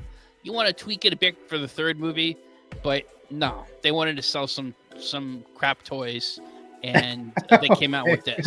So that's a D for me. Okay. Sorry, right. fellas. One of my favorite Batmobiles. All right. Jose says A. So there you go. Got an A from Jose. Okay. Dave. Adam's not wrong. Like, the name of the game was selling toys back, especially around that time. And sure, it still is, and it's been before that. But, like, man, this Batmobile does some things that I like. And it does some things that I really, really, really don't like. And I'm not gonna crap on it because it does kind of look neat. But following the '89, following that Batmobile, that was a major step down. I'm gonna put that also in the middle of the road. I'm gonna give that a C. Oh. I don't hate it. I just don't love it. All right. Okay. We got an A from Brick, and we got an A from TJ Mike. So, and Moose says, I don't BVS. I only hate Batman and Robin. I'm just not crazy. And the BVS Batmobile, I'd buy one if super cheap. Oh, and Brick says, you know what? Never mind. S. Okay, so he's changing his to an S. An S for the 95 Batmobile. Feel the burn. Actually, I really kind of like this Batmobile, only for the fact that it glows. I used to have the toys back in the day, and I would just light that sucker up, and it would amaze me, like big eyes and all. So I would give it an A. I would definitely give it an A. All right, got an A from Feel the Burn. All right, so let's see what we got here. So we got a couple of A's. We have an S from the live chat. We got a D, a C, and an A, and a B. All right, so it's kind of like all over the place, kind of. Okay, so this is going to be like a C plus around there, or actually, yeah, like a C plus. So let me go back over there. C plus. Now, should it be above or in front of the tumbler, or behind the tumbler? Behind. Okay. All right. So can I just say real quick? Sure. This Batmobile, the fact that, you know, even for the few people that are putting in opinions on it right now, that it's all as, you know, splayed out as it is opinion wise. I think, and I know that Eddie is not going to be a fan of me saying this, but I think that is the art aspect of this vehicle design, because it's one of those things that it looks cool. It looks cool. And it's one of those things that we have more of a discussion back and forth about something like this than we do something like the '89, where, like, yeah, that's a great freaking Batmobile. But here it's like, you know, this one is more of a challenge, right? Because I don't want to dislike it, but I can't give it all the props. And I think that's where this one comes in as being a good thing. Okay. Yeah, it's weird. It's like this nebulous kind of, I don't know what I'm trying to really get across now. But it's cool. I think it's cool. I think only that's cool. But it's I like that it's spawning all this discussion, all this divide and back and forth and all these different opinions. I think that works for it. I think that works in its favor, I guess, is what I'm getting at. I think that kind of adds to its positives, I think. All right. Okay. We have Christian Crosshair Cooper dropping by. What's up, guys? Hello there, Mr. Christian. Hey, Thank Christian. you so much for joining us here. And he says Tumblr is S, baby. Okay, because I was about to close it. So S for the Tumblr. So the Tumblr's going to move up to a B- now. Great. Thank you. All Christian. right, so there you go. That's my Batmobile, says Christian, and the Bale Tumblr Batmobile poll have closed. Okay, let's see. So I think we got other grades for the Batman Forever one. All right, so let's move on to the next one here. The Adam West 60s Batmobile, dropping that in the middle. Let's start with Dave this time. Okay, so as far as a Batmobile goes, what can't this thing do? Right? This thing is the utility belt of vehicles. That's what you want in a Batmobile, right? It's got the parachutes, it's got the bat ray, it's got a battering ram, it's got an onboard computer in the trunk, it's got the phone and the sirens, and I mean, man, you know, for back in the 60s, that was you couldn't get a car like that with all that stuff going on in there. You just couldn't do it. So, you know, for all of that, it's kind of the perfect Batmobile in that way. There is one drawback, I think, in the fact that you know, it's not covered up, right? Like you just it's a T-top, and that's cool, but also that's not very like you know, that's not helping you out when you got guys with Tommy guns trying to come at you. And I know that wasn't like a thing that, you know, was really a big deal, you know, in that show, the camping and all that. It worked for what it was. But outside of that, I think this is a fantastic vehicle, and I love the hell out of this vehicle. It's 100%. It's I'm gonna give it a low S. I'm gonna give it like an S-, I think. Okay. Because I think it's in the S category, but I think if you could enclose it, that'd be it right there. Okay. The tires inflate. The tires inflate, y'all.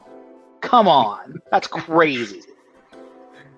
All right. Jose says, I'll change my score to S for the 95 if you move it in front of the Tumblr. So let's see. I don't know if that's going to...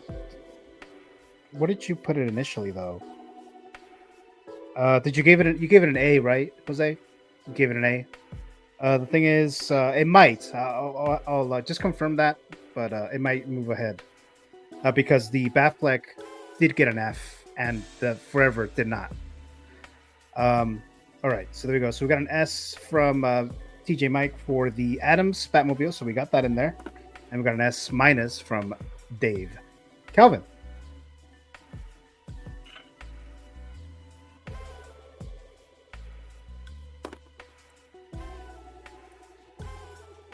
I hear everything that Dave just said. As a Batmobile with the red, and don't get me wrong, the car is dope, but that siren just never did it for me. Why is Batman coming down the road with a big ass, bright ass siren and telling everybody he's there? He's supposed to be low key and slipping in and out, and you can't see him coming. That never worked for me. All the gadgets were dope as hell, but that siren just never did it for me. D. Okay, we're gonna D. I'd like to point out that we're talking about stealth. And we got that 95, that big ass glow stick of a car. I'm just saying. Yeah. All right. Black and blue goes a lot better than black and red. Okay, all right. Let's see. Christian, where did I see it? 95 F tier, then if that happens, says Christian.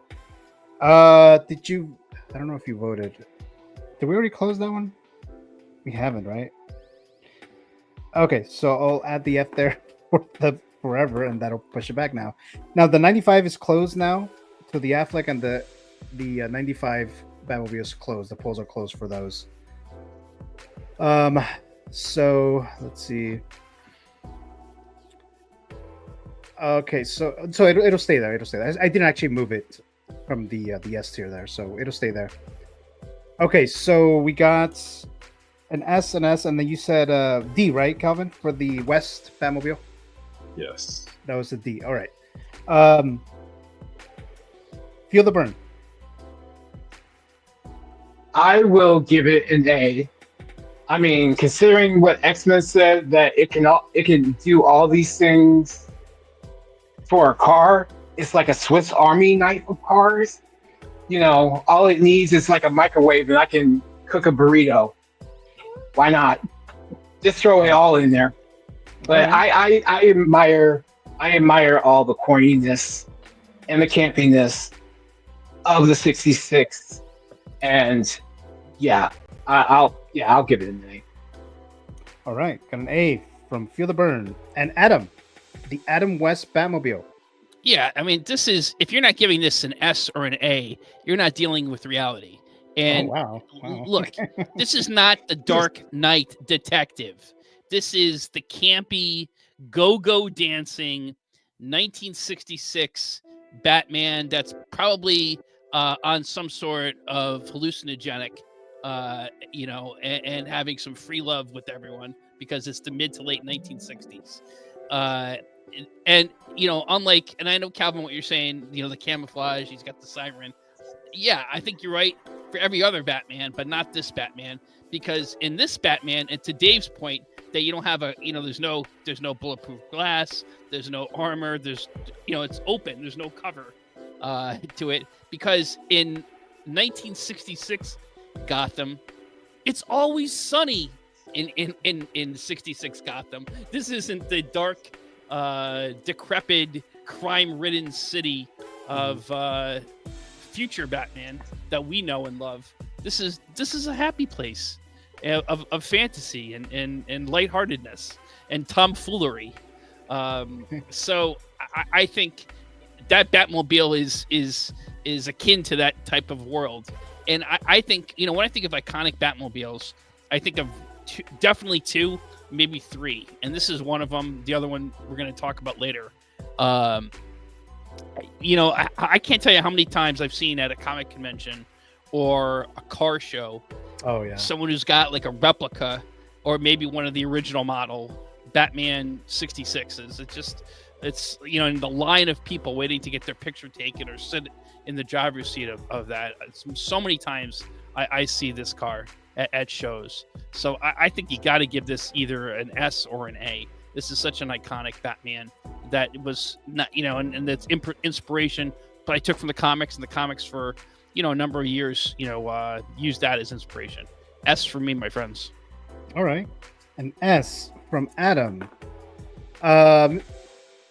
SpongeBob SquarePants, Mr. Classy Thomas dropping by. Make up your mind, Hernandez, he says.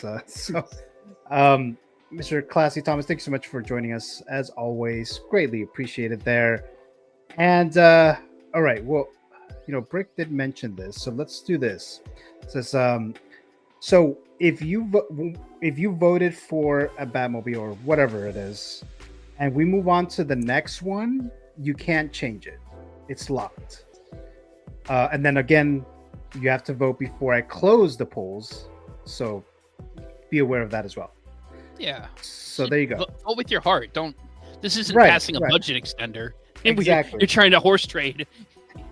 So for a let's just line do that. item. And it also helps me because then I have to go back and be like, okay, who said what now?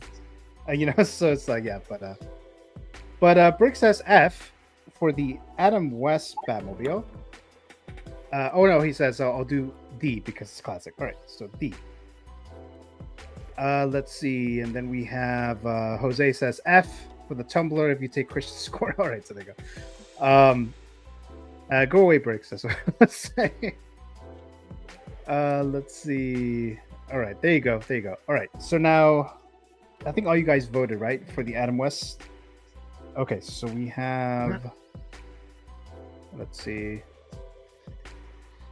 Okay, so we have a couple of S's, like 1A, a couple of D's in there. All right, so then this one will make it to a C. Yeah, like a solid C for the Adam West Batmobile. So it'll probably be behind the Kilmer Batmobile. Yes. Actually, no. It's going to go ahead of the the Kilmer Batmobile. All right, so there you go. So all the except the Adam West Batmobile polls have closed.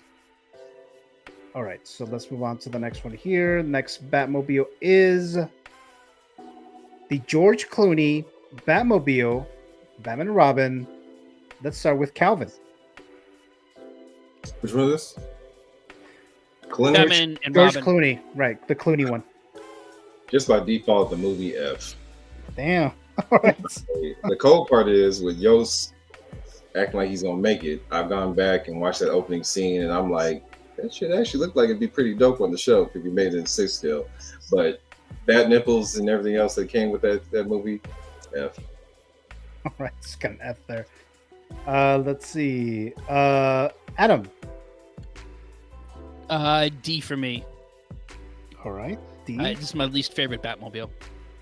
Okay. Feel the burn. A D. It just didn't need to be, I don't know, that stylized in their vision. You know, like I said, make it simple. Sleek, black, that's all you need. You don't need all these, bells and whistles, lights and all this sort of stuff. So, yeah, D. All right. Dave? This one big no on this one is like one of the things about the 66 that I think we just kind of accept and we're like, okay, because it was a 66. But the whole, again, the open canopy, especially in this time frame, like this is a Batman that, yeah, they're trying to go back to camp and all that. I get it. But you're dealing with a lot more crazy stuff going on, right? And Mr. Freeze just got to hit your damn cockpit, and that's it. You're done. And then you're still rolling, so you're just a big old missile. You're about to hit whatever. And a one-seater roadster? What? They said, let's give Batman a one-seat roadster. As a fucking... What? For real? Y'all? No, that's a straight-ass F. There was no way in hell that was going to be anything other than an F. That's ridiculous. All right. Okay. God. All right. Brick says it's just a C. Yeah. Question. Did that Batmobile have like one of those big fans in the back? Like in the swamps if you're going through, sailing through the water. Did they have one of those things in the back? I'm trying to remember. I think there was no, not that one. I think there was another vehicle that he uses for the ice. Yeah. But they did have another vehicle, yeah. Yeah, they might have modified it for that. Robin had. No, it was a different vehicle. It was a different vehicle. Yeah. Yeah, it was. It was. Oh, okay. Okay, never mind then. No. I remember now because it was like a skiff kind of thing, and it had like 2 different pods. It was like a pontoon looking kind of thing almost. Yeah, I'm kind of like, take it to the bayou. Why are you flying on ice with it? Like, no. So we got a D from TJ Mike for the Clooney Batmobile. All right, so let's see what we got. So not looking good. So definitely not looking good. So let's see. The other one that got a D was the Affleck, right? The Affleck. So let me compare those grades. Okay, that's gonna be kind of easy actually. So it's gonna be an F for the Clooney Batmobile. So there you go. Got an F there. All right, so let's move on. The West Batmobile poll is closed. All right. I'm gonna throw in some other vehicles now. Dropped in the middle, the Bat from The Dark Knight Rises. Adam. I give this one, in terms of Batman's aerial vehicles, not my favorite, but I liked it.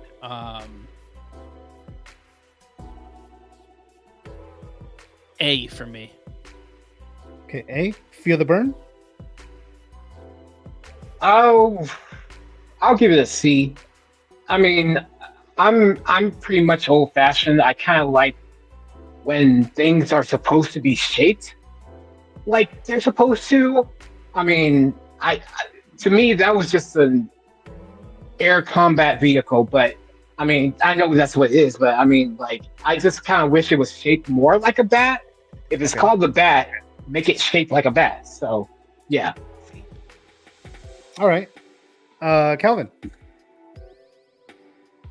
F for me. Practically, I thought it looked great, but by far not my favorite aerial vehicle. All right. And then Dave. I feel like it doesn't do in this universe, it matches the Batmobile. It matches the Tumbler pretty well. So I think as far as like Bat vehicle branding goes, I feel like it hit the mark there. I like the functionality of this thing though. I like that he can just put this thing down in an alleyway, get in that sucker, and then just vertically get up out of that. That was pretty friggin' awesome. Like that's not a utility that we've seen in a lot of aerial Bat vehicles. At least not utilized. I think that alone, for the versatility of it, that puts it at an A for me. I don't think it has the Bat vehicle look, you know? Neither really did the Tumbler. Not really. But I think it worked in the context. And I think that the way that it was able to do what it did, I think that really bumps it up for me. All right. Let's see here. So we have 2 Fs, 2 As, and 1 C. So based on these grades, I'm gonna put it as a, let's see, maybe like a C minus, D plus, around there. I'll leave it here as a C minus for now. C minus there for the Bats. Okay, so the Clooney Batmobile poll is closed. All right, let's move on to the next one here. So let's do the Bat boat from Batman Forever, dropping that in the middle. Dave. You talking about the Bat ski boat they rent in the sewer with? Yeah. Or are we talking about the boat that he was out in the harbor with? Wait. No, it's the one in the third act. Oh, yeah, I can see it. Oh, it's the one with the big fin on the back. Okay. Yes, okay. yes. I can't hardly make out with the little. Yeah, picture. they're kind of small. They're kind of small there. But okay, yeah, that was pretty cool. I mean, it was definitely, you know, you knew it was Batman. You know, I think it did the job there, and it's a boat, goes on the water. Yeah, I think that's a pretty solid Bat boat. I think we can call it a friggin' I think we can call it an A. I think we can call it an A. All right, A. Yeah. All right, Calvin. D. All right, D. Careful. Adam. F. Stupid. That's all.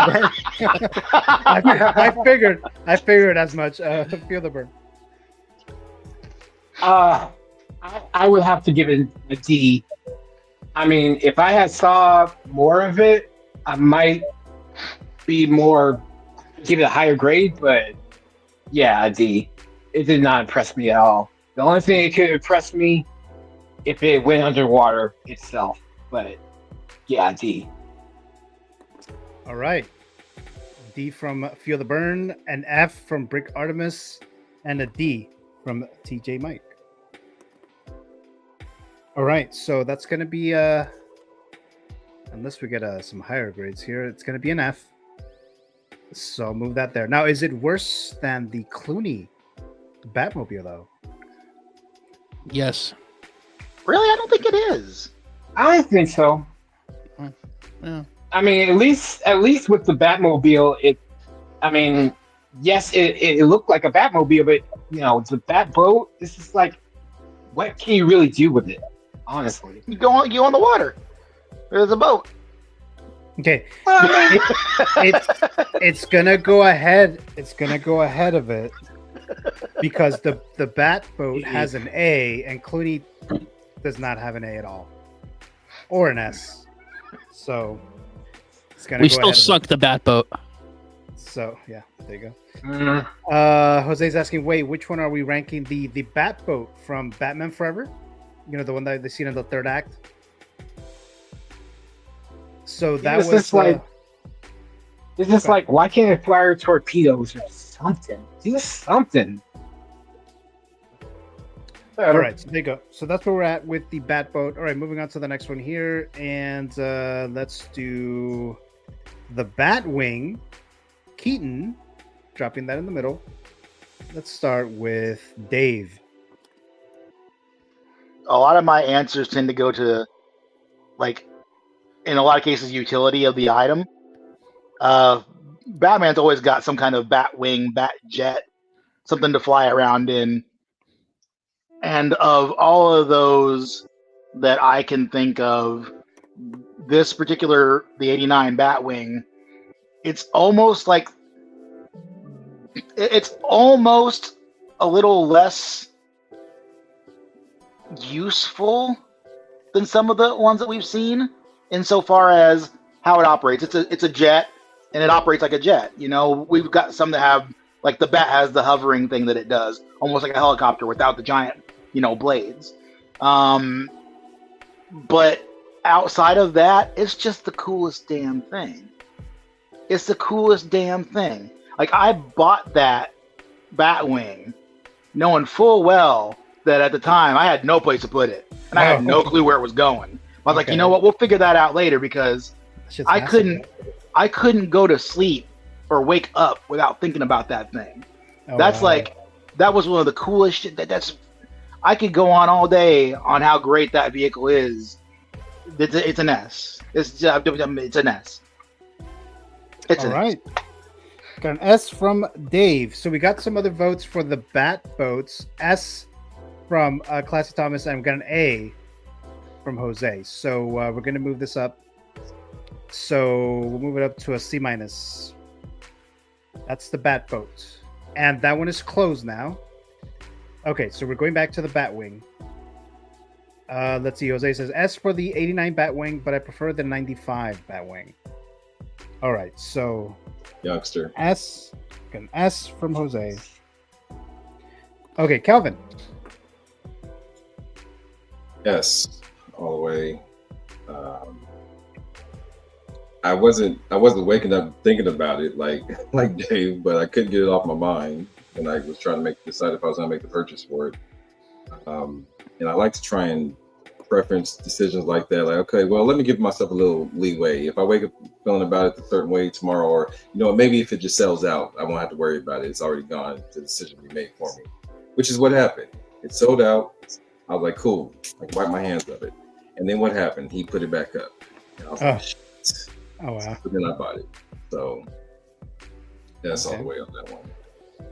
All right. Isn't the Batwing more expensive than the car? The cars? Oh yeah. The wing was 25. Oh yeah. Oh yeah. I did the same thing too. I like after the second batch went up, I didn't. I'm like, it's too big. It's too much money. I can't. And then it went to wait list. I was like, well, and I kept thinking about it. I was like, let me get on the wait list. Let's see what happens. And he's like, here, I got a couple of B stocks. I'm like, no, I'm not gonna do a B stock. If I'm gonna do it, I'm gonna do like, and then it converted, and I said, well, here you go. Just take it. You got on a conversion, okay. So you just it was just open when he sold out, and I don't know if people canceled or what, but he opened it back up, and I grabbed it. Now, luckily, because I was doing that and the 22 at the same time, but I already had the 95 and the BVS computer both paid off, and I was like, bro, you already have damn near $3,000 just sitting there on two vehicles I'm already waiting on. So, and he hadn't figured out the computer screens yet for the back computer. So I was like, yeah, just go ahead and cancel that and put those funds toward my Batwing, because let me get this knocked out. Then he, it's too good. It's too good. Yeah. So, but of course, then he figured out the damn computers, and so now I'm back on. So, all right. So. All right. So TJ Mike says it's an A. So we got an A there for the Keaton Batwing. Brick says S. See, Brick's my man. See, Brick be feeling me. And then Jose says one blow from the Joker brings down the 89 Batwing. The 95 has cool lights, he says. So yeah, there you go. It was a really long barrel, though, Jose. I said, I don't know if Jose has shot guns like that before, but you see the fucking 7-foot barrel in that damn thing? Yeah. That shit was a hand cannon. Clancy Thomas says, I'm giving Batwing an S because I like wings. All right, there you go. Plus, you can fly to the moon and you look like the bat signal. Exactly. That's probably like the best thing about that, right? Didn't the big ass glow stick in the sky take out the 95 Batwing? I don't remember actually. The 95 Batwing is so unimportant that we don't even remember what happened with it. Oh wow! Let's just let that sink in for a minute. And I've seen that movie many times. I just don't remember that. See, Mr. Adam. Yeah, I actually, Classy Thomas took what I was going to say. You know, one of the coolest scenes in Batman '89 is you know, when the Batwing flies up for no reason other than be cool. I mean, it's a really silly scene if you stop and apply logic to it. Like, why are they doing this? But regardless of that, doesn't make sense from a logic perspective. It's so freaking cool when that Batwing flies up, you know, to the moon, and you have you know, that music, just so awesome. So yeah, I got to give this an S. This is I think the best aerial vehicle of all in all the Batman universe. Okay. Now, I don't know if you guys know, is it different than the one from the Flash, or is it the same from the Flash film? It's very different. Oh, it is very, different? very different. Yeah. Oh, okay. Oh yeah. Feel the burn. Definitely an S. I mean, the iconic shot of it flying towards the moon, and yeah, that's some sweet shit right there. So yeah, okay. An S. All right, so there you go. All right, so let's look at the grades here. So yes, this is going to be an S. So let's move that. Now, let me compare. Oh, actually, it's going to be the first one. Actually, so where did I put it? Over here. The Batwing, the Keaton Batwing is S tier. First one in there. All right, so then the Batboat poll has closed. I think I already did that earlier, but all right, so let's move on to the next one here, and let's do the Ben Affleck Bat Cycle from the Flash film. Let's start with Feel the Burn. I'll give it an A. I kind of like that. It you know, the White Knight inspired motorcycle. Yeah, I kind of like that. So yeah, an A. Dave? I think it is a super cool bike. Just all by itself without even considering Batman. It's just a cool looking bike and I want one. I don't. Here's the thing, man, because I had comics in the 90s and I was on the Image train and I was reading Wildcats and I was watching Grifter and his bullet bike, and that's all that is. That's Grifter's bullet bike. That's not the Bat Cycle. That's Grifter's bullet bike right there, which is why it's so damn cool. It's super damn cool. But it's not.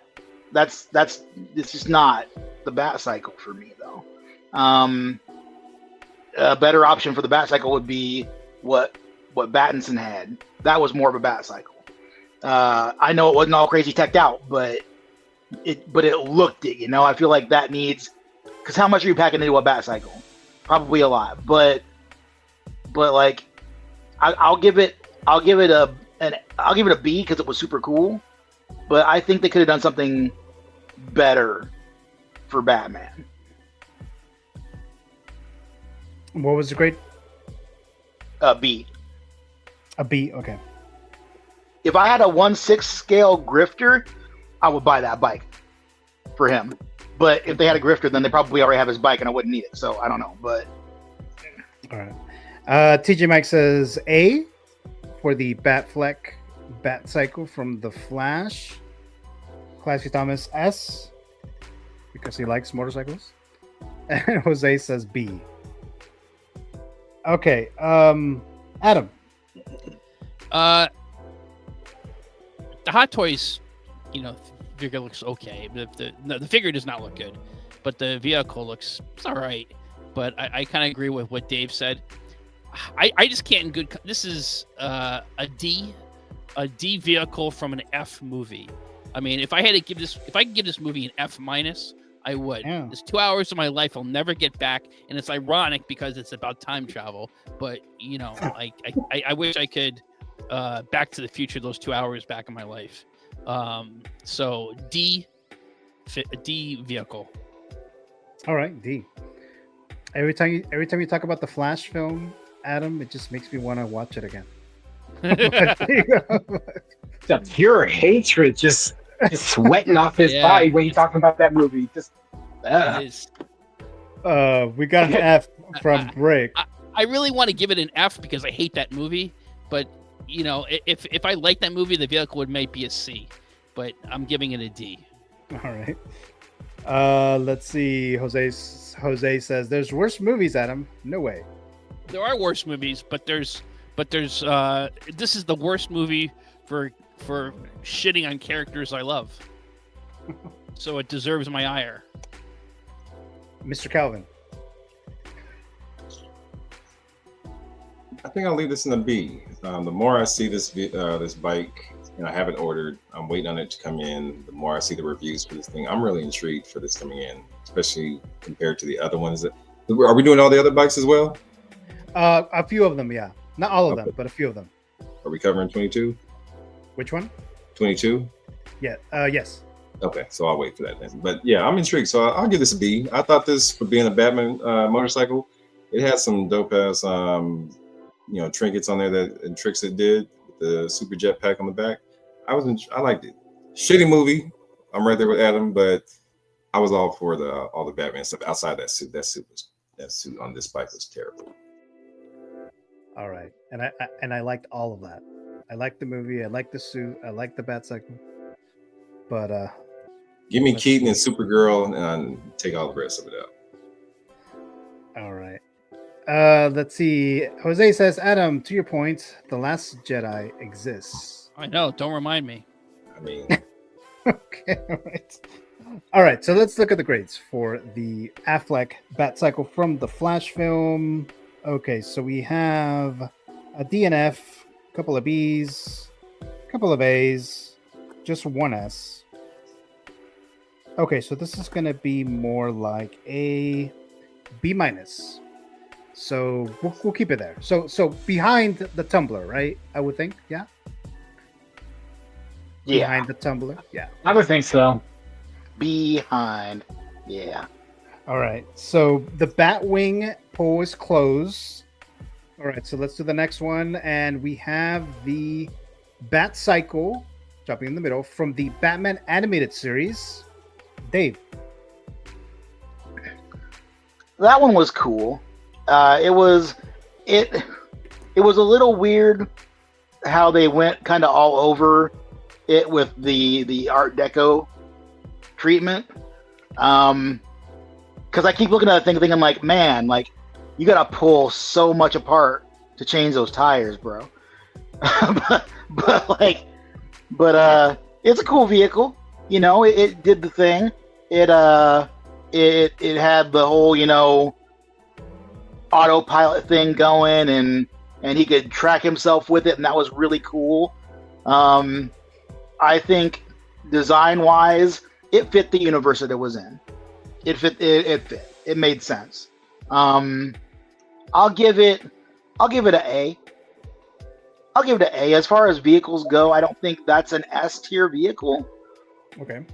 As much as I love bikes, and as long as I've been riding bikes, I think it's cool as hell. But in the grand scheme of bat vehicles, I'm gonna give it an A. All right. Mr. Calvin. I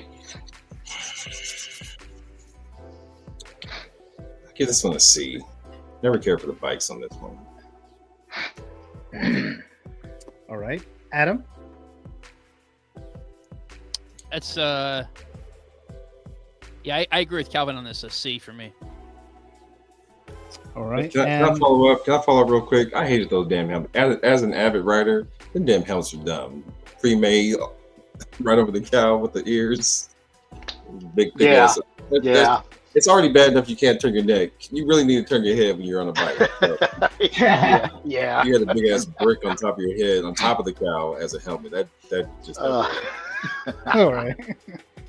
And then there's just like the little eye holes. Like, come on, man. You're not seeing out of that. You ain't seeing nothing out of that. Let's see. Vespa. That's very right. funny. Yeah, a bad Vespa. Let's see. Feel the burn. I'll give it a C. I don't remember too much of the details on the bikes, so I know a little bit, but not too much. I remember the helmets. That's for sure. But yeah, just to be fair, I'll give it a C. All right, so got a C there. TJ Mike King Churro says it's a B for the animated series Bat Cycle. So got that. Let's see. Be right back. Oh, sure. Classy Thomas says, I give this one a super S because it is a motorcycle in a cartoon. And then he loves cartoons. So they're all S's for Mr. Classy Thomas so far. All right. So let's see. So we got these grades here. Yeah, it's not going to be too high. It's not too bad, though. So we're going to give it like a C. Yeah, like a solid C. Actually, can I go down to a B on mine? Because I was just thinking, I keep thinking about the fact that the wheels are basically not completely, but largely encased in those big fairing things they got going on there. And I'm thinking about how easily can he turn that thing? Because I didn't see a whole lot of room in there, and you gotta do some measure of turning with those forks. And I'm like, how is he? Unless I'm remembering something wrong. No, it's just one big brick. Yeah, no, I'm changing it to a B because of that functionality. Okay. All right, so it went ahead and changed it. So it's going to be a C- for the Bat Cycle from the animated series. All right, so we just have a few left here, guys. Just a few more. We have 4. The Bat Pod, the Dark Knight, dropping in the middle. Dave? The Bat Pod was pretty cool. It's awesome that there was an escape system from the tumbler. That's the coolest part about it. But then you get on that thing, and honestly, that thing shouldn't even exist. But you get on that thing, and you're able to roll the entire front wheel. Like that's crazy, dude. How that thing just has that perpendicular roll. Yeah. Yeah, that was so useful. Though I don't know how that could practically make sense. How that could even be done. Yeah, I mean we're suspending a lot of disbelief here. But yeah, I'm gonna give that an S because how it was, the purpose of its design and the way that it functions, and it's just freaking cool. And it's another bike type thing. It gets an S for me. All right, S from Dave, and we got an A from TJ Mike, so included that. Mr. Calvin. Are we on? Oh, Baptide. Yeah, Baptide was A. That thing was dope. Yeah, solid A on that one. All right, Mr. Adam. S for me. I mean that chase sequence in The Dark Knight, where he's going through the mall and he's going, through the streets of Chicago. Well, it's filmed in Chicago, but Gotham. That was so awesome. And then it was again used. Catwoman used it in Dark Knight Rises. I think this is one of the top tier Batman vehicles of all time. I actually think this should be ahead of the Tumbler, and I put the Tumbler as an S tier for my personal. So I think S for me. This is one, if I can find some space, I would, and I see a good sale, I'd like to get at some point. Okay. For Hot Toys. Jose says S tier, especially with Catwoman on it. So yeah. S tier. Feel the burn. Batpod. I'll give it an A. I'll give it an A. I can definitely see myself writing on it, or anybody for that matter. But yeah, it was a cool vehicle. So yeah, I'll give it an A. For sure. All right, got an A there. All right, so let's see what we got here. We got a couple of a few S's and a few A's. Okay, so we're tied there. So let's see, unless we get some from the live chat real quick. But let's move this over here.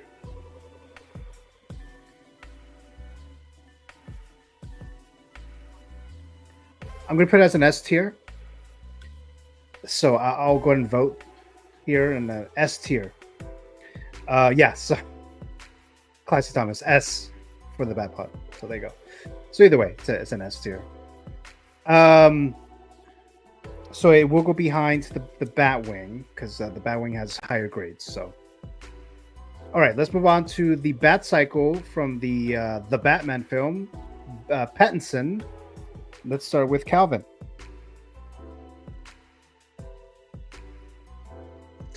I give this a C just for the simple fact that I just felt like it was a regular motorcycle. I'm like, I got two of those downstairs in the garage. All he did was take the fairing and shave some cow points at the end of it. Otherwise, it was just a normal motorcycle. So nothing special. Okay, got a C there.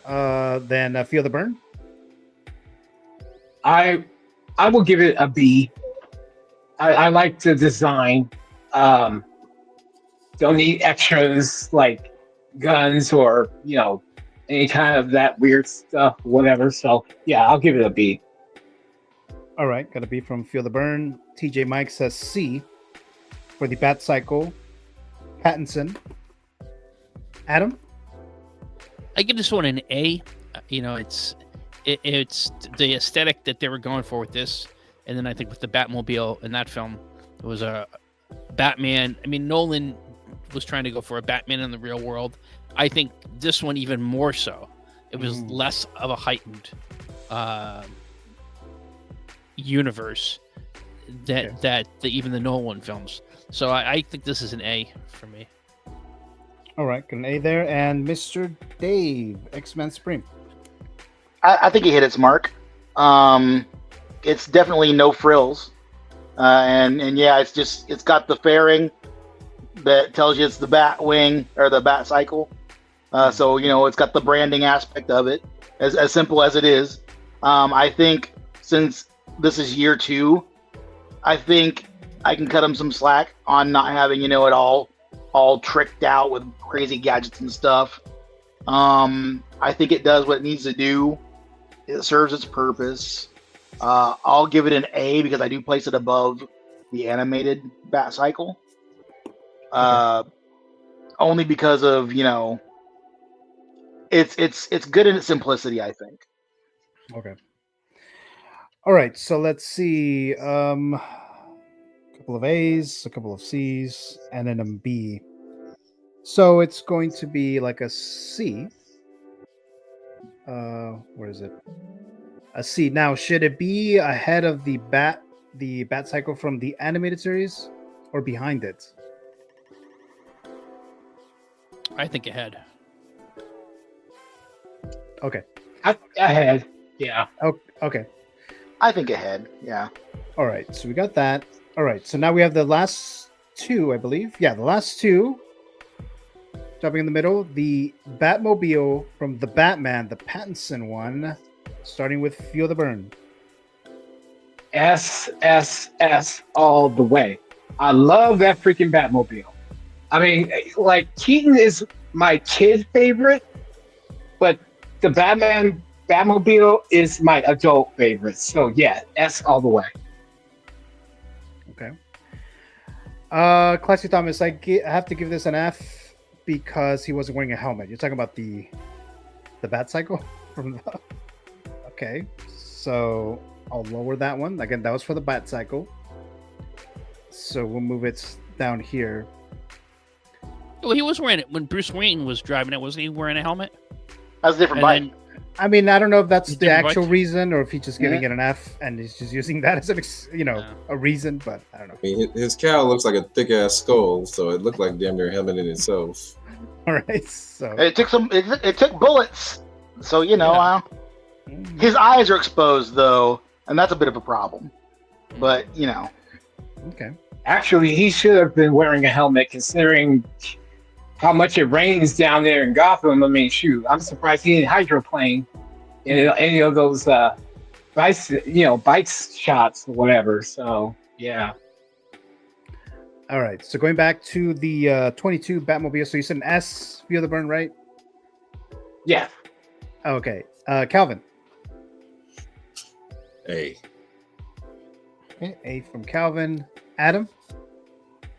This is it's a low S, based compared to all the other S's I've handed out, but this is an S for me.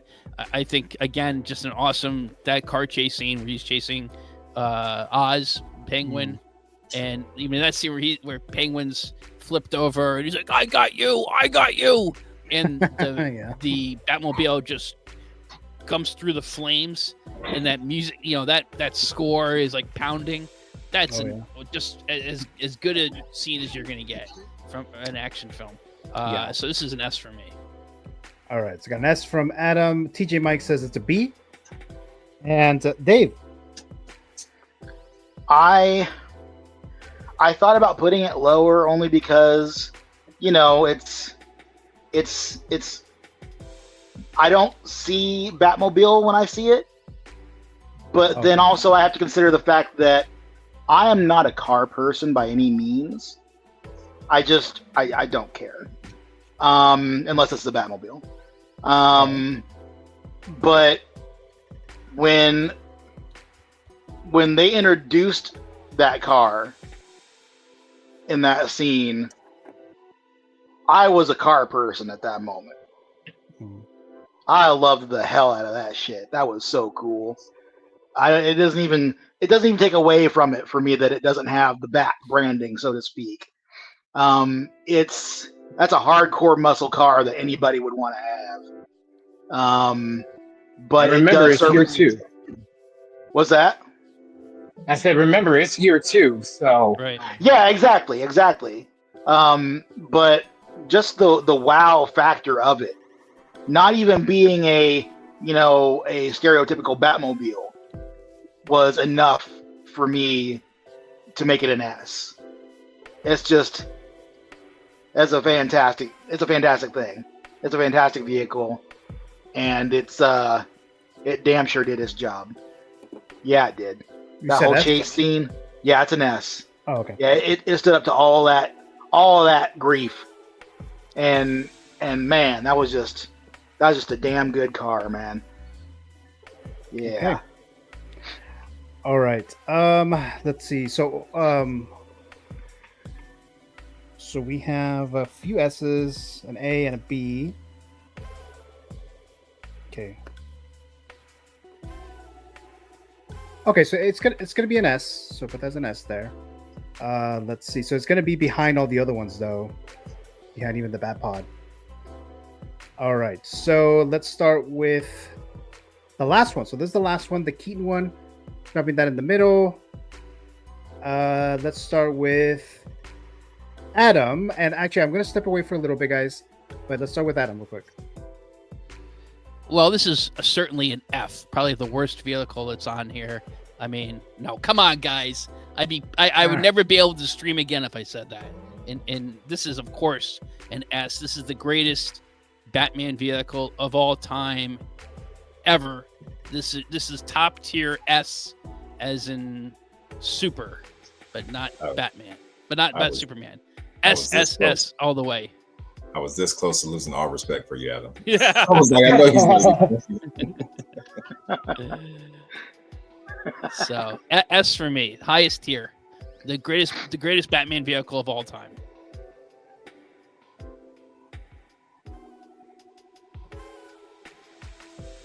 Dave, now what do you think? Go next, Dave. Okay. Yes. S. This is. What else do you want in a Batmobile? You know, is that's where it is. That's the pinnacle. It doesn't get more Batmobile than that Batmobile. It's just is all there is to it. That is an S for me. Go ahead, Phil Byrne. It's S all the way. I mean, out of all like the '80s, like cinematic cars, the Ecto One, the DeLorean. I mean, even I don't know if you guys ever seen Christine, but that car too, and that movie was made in the '80s.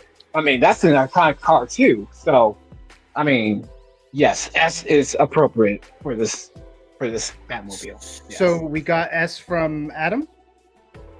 Yes. And S from Feel the Burn. Yep. Yes. Okay. Anyone else? Dave Calvin? gave it an S. I gave it an S, of course. Okay. It's unanimous, fellas. We all know this is an S. This looking at this thing, it takes me right back to being a 6-year-old when I saw the movie in theaters for the first time. I never thought, when I got into collecting, once I realized that the Hot Toys version was available, there was no way I was going to spend the $3,000 that people were asking for it. But I was like, I'll never get one of those in hand. And gotta say thank you to Yost because he made it happen. So, but yeah, there's no way that this wouldn't be an S. All right, so we got all S's here. That's so beautiful. I don't have any from the live chat, but yeah, I think it's a foregone conclusion that it's going to be an S, right? So now, should it be ahead of the Batman? Everything. Yes. Ahead of everything. All of them. Oh, That's the number one. On top of all of it. Number one with a bat bullet. Oh, right, that's right. That missile, yeah, there you go. Can Man. I say this real quick for all the 21-year-olds that don't know better about themselves? I speak specifically to Aaron Collects because he just texted me talking shit like, "Are you going on the Met to talk about 89 being number one?" As we all just said, it's a unanimous across the board. As he constantly is trying to poke at me. I don't know what he gets out of it, but a little 21, you can barely drive your damn self in New York, so just understand.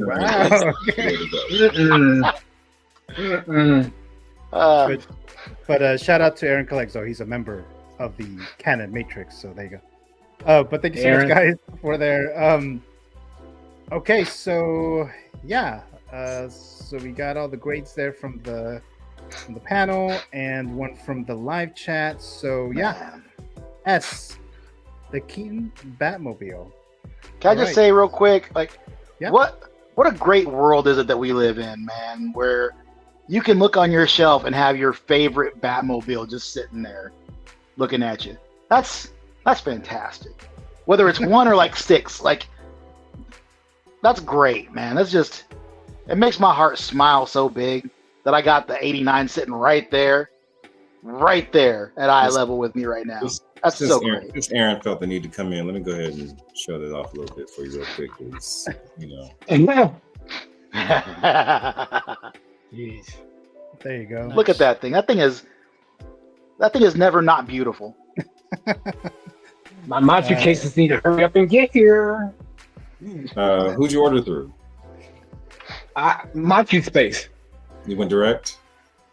Yep. Okay. And where do you live at, if you don't mind me asking? I live in Kansas. Okay. Because I just got a message from Brian yesterday saying that next week I should get some dispatched out. So hopefully they, if depending on when you ordered, hopefully they are coming. Well, it was on the ship. I think the 12th of November. They said. Okay, then you should be in the patch. Then you should be good. Okay. Can I ask them point blank, like, when should I be getting this? So, and this is the first Maji's case I've ever ordered. So I know they're long run times, but as far as delivery times, I don't know. Now, I'm just kind of like, I'll get here, we get here. When did you place your order? Back in August, I want to say. Yeah, And August. trust me, you were doing quite well. Most of my 60s, I went through Sideshow when I was kind of piecing it together.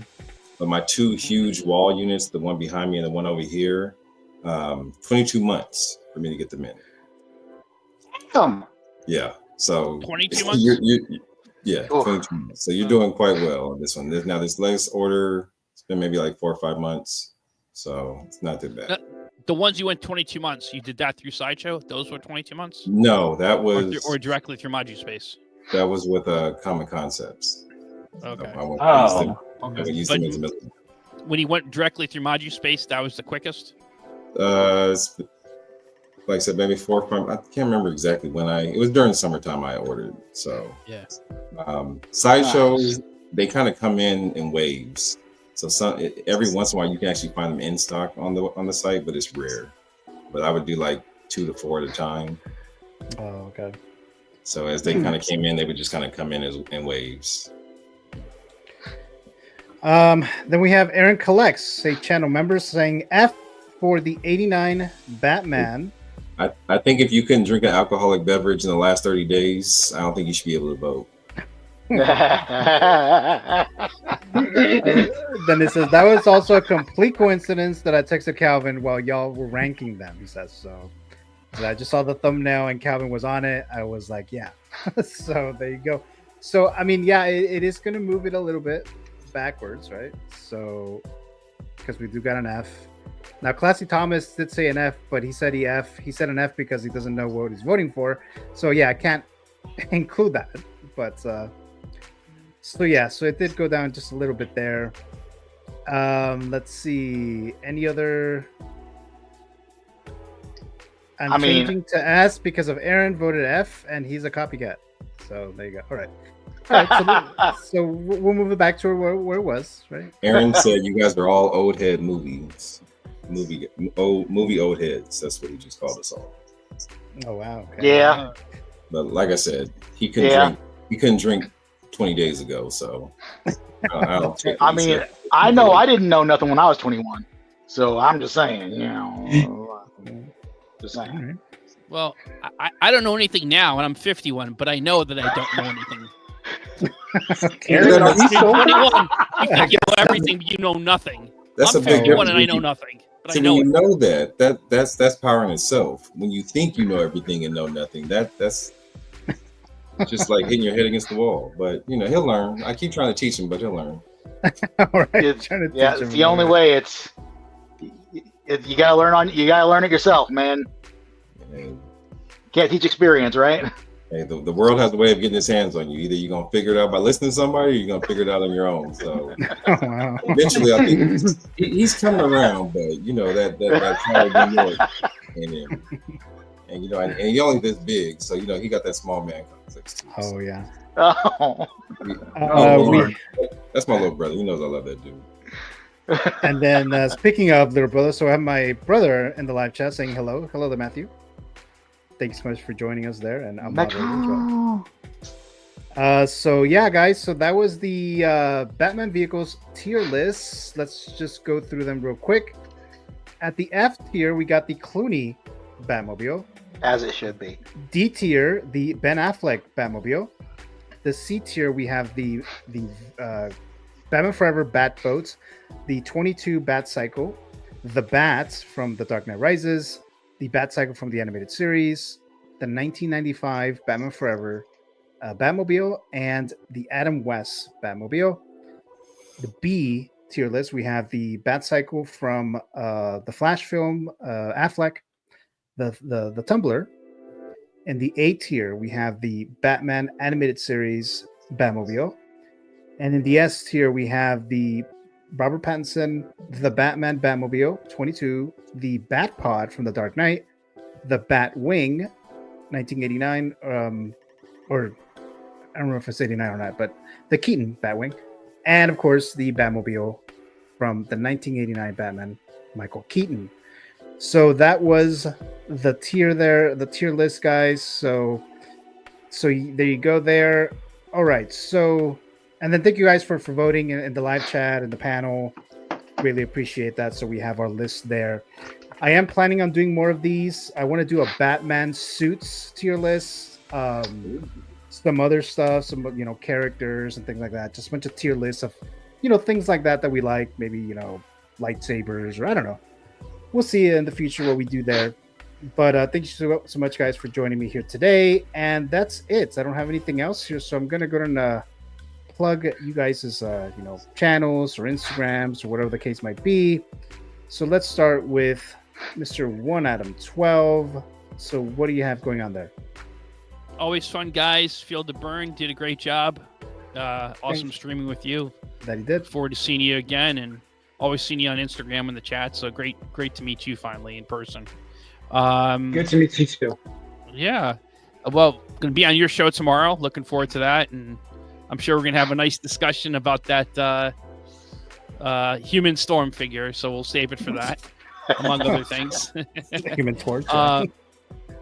Yeah, I have a review up right now of we did an unboxing of She-Hulk, Hot Toy She-Hulk, which is I think it's a really underrated figure, really good figure, and I'll be posting probably tonight or if not tonight, then in the morning, a unboxing we did, a retro figure unboxing of Princess Leia from The Empire Strikes Back. One of my favorite movies and a really awesome figure. Got a good deal on it. So be checking for that. And again, thank you for a great time. Yeah, well, thank you so much, like always, Adam, for joining us here. Greatly appreciate it there. And then, of course, we'll see you tomorrow night on Figures Talk. And next one is Mr. Dave, X-Man Supreme. What do you have going on? Oh man, same old. I'm gonna be showing up over on the Bugle 6 tonight. Oh, that's right. Yep, they moved that over to Saturdays, so we're gonna be doing that. Like 30 minutes or so, yeah. Yeah. I'll be getting nuts with Ben and them tomorrow afternoon, and then heading back over here for the Canon Council. You're like the Ryan Seacrest of the 1-6 community. Right? I was just going to say something about that, but it's like... but you're like everywhere. Total request figures. There you go. Glad we have you on, though. Glad you still make time for us, Dave, for that. So thanks so much. Hey, man, you know what?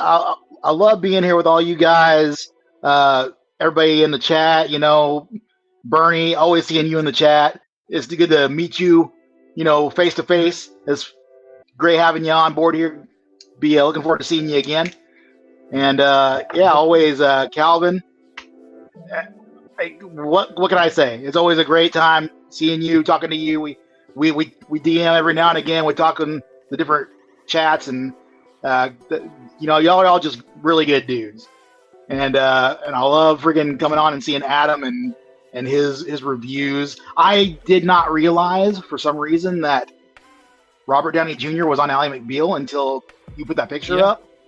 I did not even realize that. And he's got a good singing voice too. Yes, he does. Yes, he does. Absolutely. That was in the later seasons, right? Wasn't he? Yeah. That was like right after he was getting over the whole, the drug issue, right? Like, it was like the first thing that he signed up for, I think. Yeah, then he did relapse after, and then he did. That's why he had to leave the show because he relapsed. Right. Yeah, I remember that. Yeah. But Dave, X-Man Supreme, thank you so much as always, and then we'll see you tomorrow night on Figures Talk on this channel. Indeed. Then we have L Walker dropping by here. So what's up to the panel? Hello, there, Mr. L Walker. Thank you so much for joining us. Always appreciate that, as always. And then we have Mr. Calvin. So what do you have going on there? I have your Instagram page here. You know, I'm just always working. Y'all know me. I'm always at work. Gotta fund this habit. What's tomorrow? Collectors Lounge tomorrow. Save What Wednesday. LWO on Friday. My usual rounds. Y'all know where to find me. Thanks for having me on. I apologize for being late, but like I said, work got me caught up longer. And unfortunately, I don't have the business where I can just clock out and just walk out the door and get in the car and head home. I still have to drive through traffic to get back. So yeah, I get that. Yeah. And how was and then Kelvin, because actually regarding the fires and the winds here in SoCal. So I hope everyone is staying safe who live in the area and stuff like that. Yeah, but, absolutely. It's about 40 miles west of me, so we're good. Right. Yeah, because I was on my way. I was driving to work on Wednesday morning, and I saw like 3 trucks on its side. Like it had you're talking about the wind. Sorry, I was thinking the wind. Right. The wind. Right. Which ultimately led to the fires and stuff like that. But when it comes to like the wind, I saw like 3 trucks tipped over on its side, and then I saw a bunch of trucks. They decided to park like 8 trucks on the side of the freeway with the emergency lights on. I never seen it that crazy with the wind. Every time we get the wind, where the 215 and the 15 meet at the top of the hill, that's always a bad point, and all up and down the 15 and the 210, those are always bad because as the freeway goes up, the wind comes in and hits people. If you ever want to get your butt puckered up and have an empty trailer and have a gust of wind hit you and snatch the steering wheel from you, and you do a fishtail. Yeah, it's an experience. I have unfortunately I have rolled over before. Back in 2012, I had a trailer that was loaded wrong. Too much weight was on one side, and I was actually merging onto the freeway. It was this was off of Azusa and the 60 exit, like 1 or 2 exits up past Frankensons. Oh yeah. Still to this day, I hate that exit. If I drive by, my shoulder starts to hurt. Still to this day, just because of the experience I had of that. But so just seeing the bottom half of a trailer, knowing that I already went through that, I hate just seeing it myself. So yeah, it is definitely a major issue when it comes to the winds when we have them up here. But you just do what you got to do, and just that's where your skills and experience comes into play, and you just do what you got to do to get through it. So yeah. Calvin, what's the furthest haul that you would sometimes take? I know you're based in California, but for myself, like as an independent, Denver, Colorado. I've done that 2 or 3 times now. Mostly I'm Vegas, Phoenix, San Francisco. I just kind of stay on this side.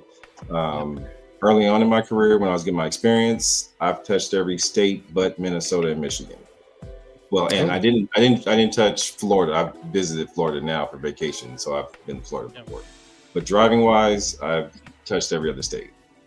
So you've driven all the way out to New York and Massachusetts. I've been all the way to the point of Maine and back. Wow. Yeah. Oh, damn. Nice. Okay. So like I said, I've touched everything. So I've hit I still don't understand why there's so many damn 95 highways on the East Coast between 95 and 995. That shit still doesn't make sense to me. But I'm glad I don't have to deal with that. On a daily basis, right? Exactly.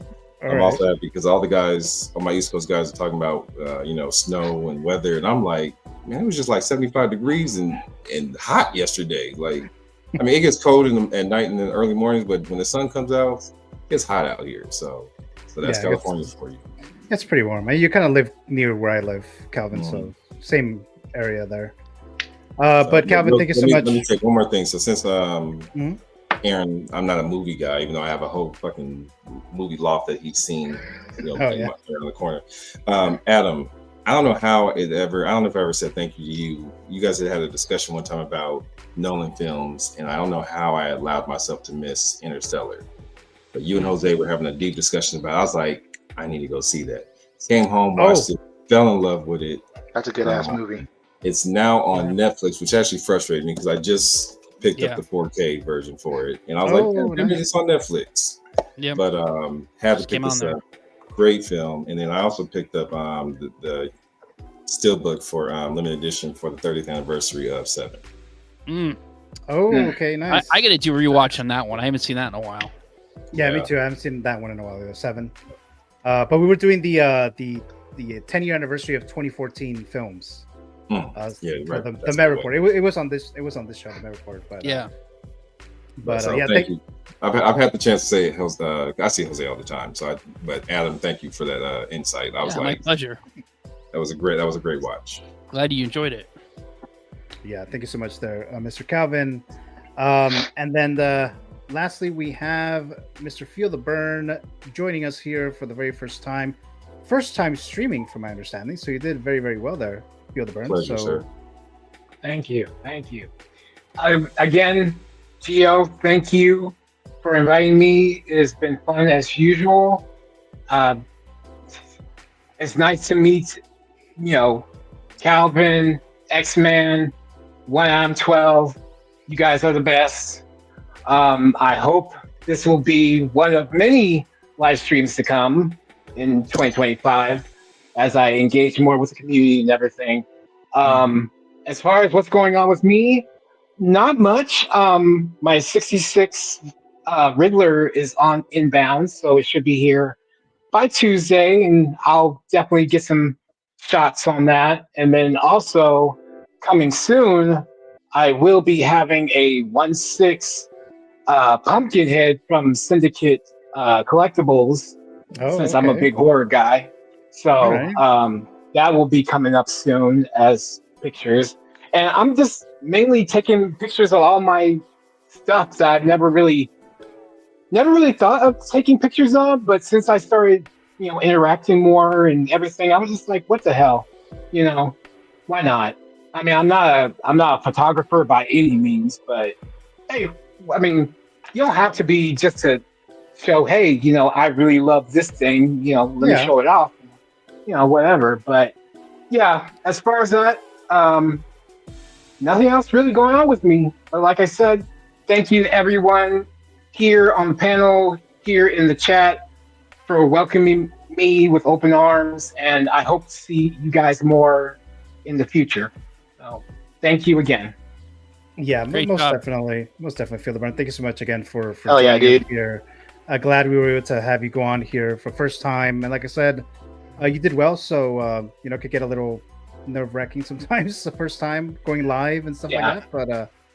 But you did very well. So thank you so much. And everyone, as far as I'm concerned here, so I have, of course, the Figures Talk episode tomorrow night. So we're gonna do the reveal the winners for the first annual Movie Canon Figure Awards.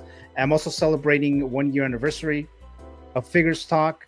I launched. Thank you so much. So I launched it in the middle of January last year. So it's the 1-year anniversary. So we're doing that, celebrating that there, and we have the Total Recall Game Championship, Brick versus Adam. The title is on the line for Figures Talk, and then of course we have Adam, Dave, Brick, and Jose Plus joining us tomorrow. We'll talk a little bit about the Human Torch figure, even though I know a lot of people were not that really excited for him, but we'll talk about it for a little bit. But yeah, so that's tomorrow, and then I'm not going to do a Met Report on Saturday next week, but I'm going to do it on Sunday morning because I'm going to cover the Oscar nominations, which is when they're going to be revealed. So that's going to be like super early, at least here in California, like at 5:30 in the morning. So that'll be the Met Report, and then Figures Talk, obviously, the following. But I'm going to do it on Sunday. So so they'll be doing it on the Sunday, the 19th there. But yeah, so that's it, guys. Again, thank you so much if you're watching this live. Thank you so much if you're watching the replay. To the channel members, greatly appreciate that as well. So thank you so very much there. And I hope to see you guys tomorrow on Figures Talk. And enjoy the rest of your Saturday. Have a good night. Good night, everybody. Good night.